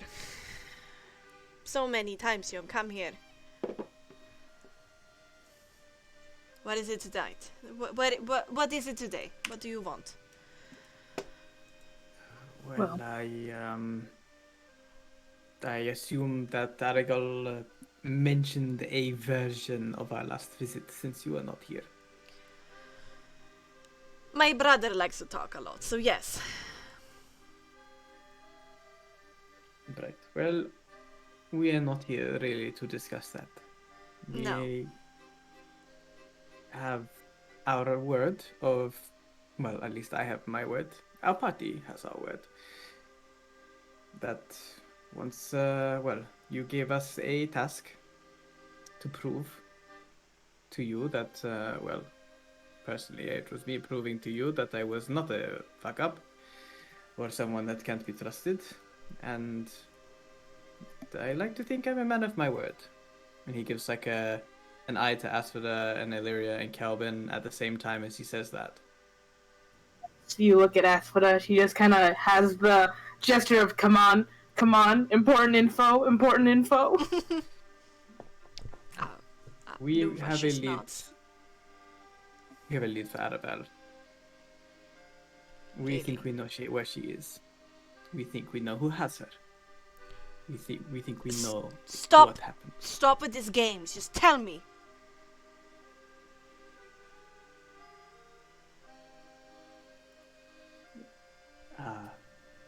Isaac. Yes, Isaac. Isaac. The captain of the guard of Valaki. Yes, and he is insanely perverted. Why? I What kind of proof do we have? have something, although I am not sure you would want it to see. Tell me everything. Illyria takes out the doll. Brace yourself, Luvash. This is not going to be a bedtime story for you. He had one made every week. He takes it in his hand. His hand is shaking a little bit, and he looks down upon the doll. And none of you, well, Nyx have seen Arabella at some point, but in passing rather than close acquaintance. But there is a light of recognition in his eyes, suggesting that the doll is not merely a red tiefling, but might have some of the features of Arabelle as well.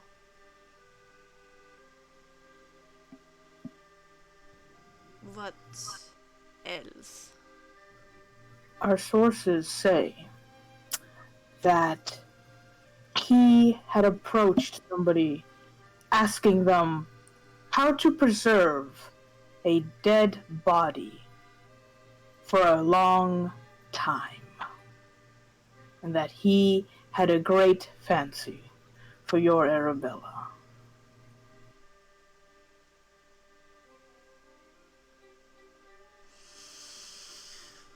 Perfectly so. Almost to the extent of doing anything to have her. And we did find tracks leading from the pool side, the pool, the lakeside, towards Velaki, following the handprint of someone with a claw very similar to that of Isaac. In fact, almost perfectly like Isaac's. And you can see for yourself on the trees down there. At least there's Lake only- Sadovich, and it was a burn mark, not a claw mark. Yeah, it was a burn mark. I mean, if anybody in Velaki could leave a hand-shaped burn mark, I mean, it's probably rude to assume, but No, it's not. I have heard about his fire magic with his corrupted left arm.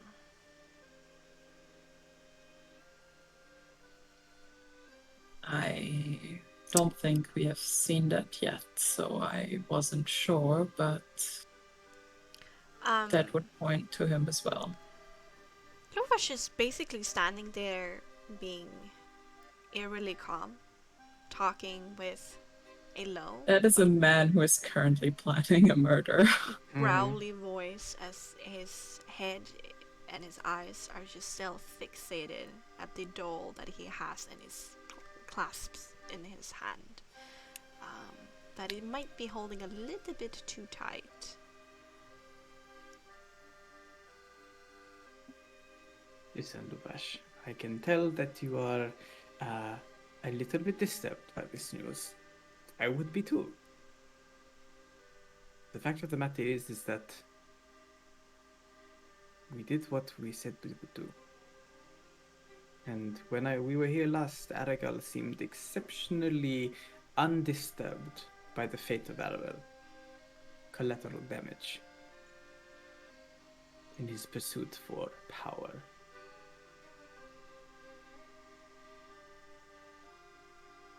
He didn't like me pointing this out. And despite the other Vistani hearing my call for, well, in my mind, mutiny, or complete lack of care about the actual Vistani in your camp, that is between you and your brother. But I'm here to say that I'm a man of my word. You do not. You're not completely worthless, no, Dix, you are not. You are a man of your word. But a man of no loyalty to the Vistani. And I know my brother better than you do. I don't care what happened between you two. But if you stand in my way tonight as I reclaim my daughter's body, then you are going to face my wrath too. What is your plan for that?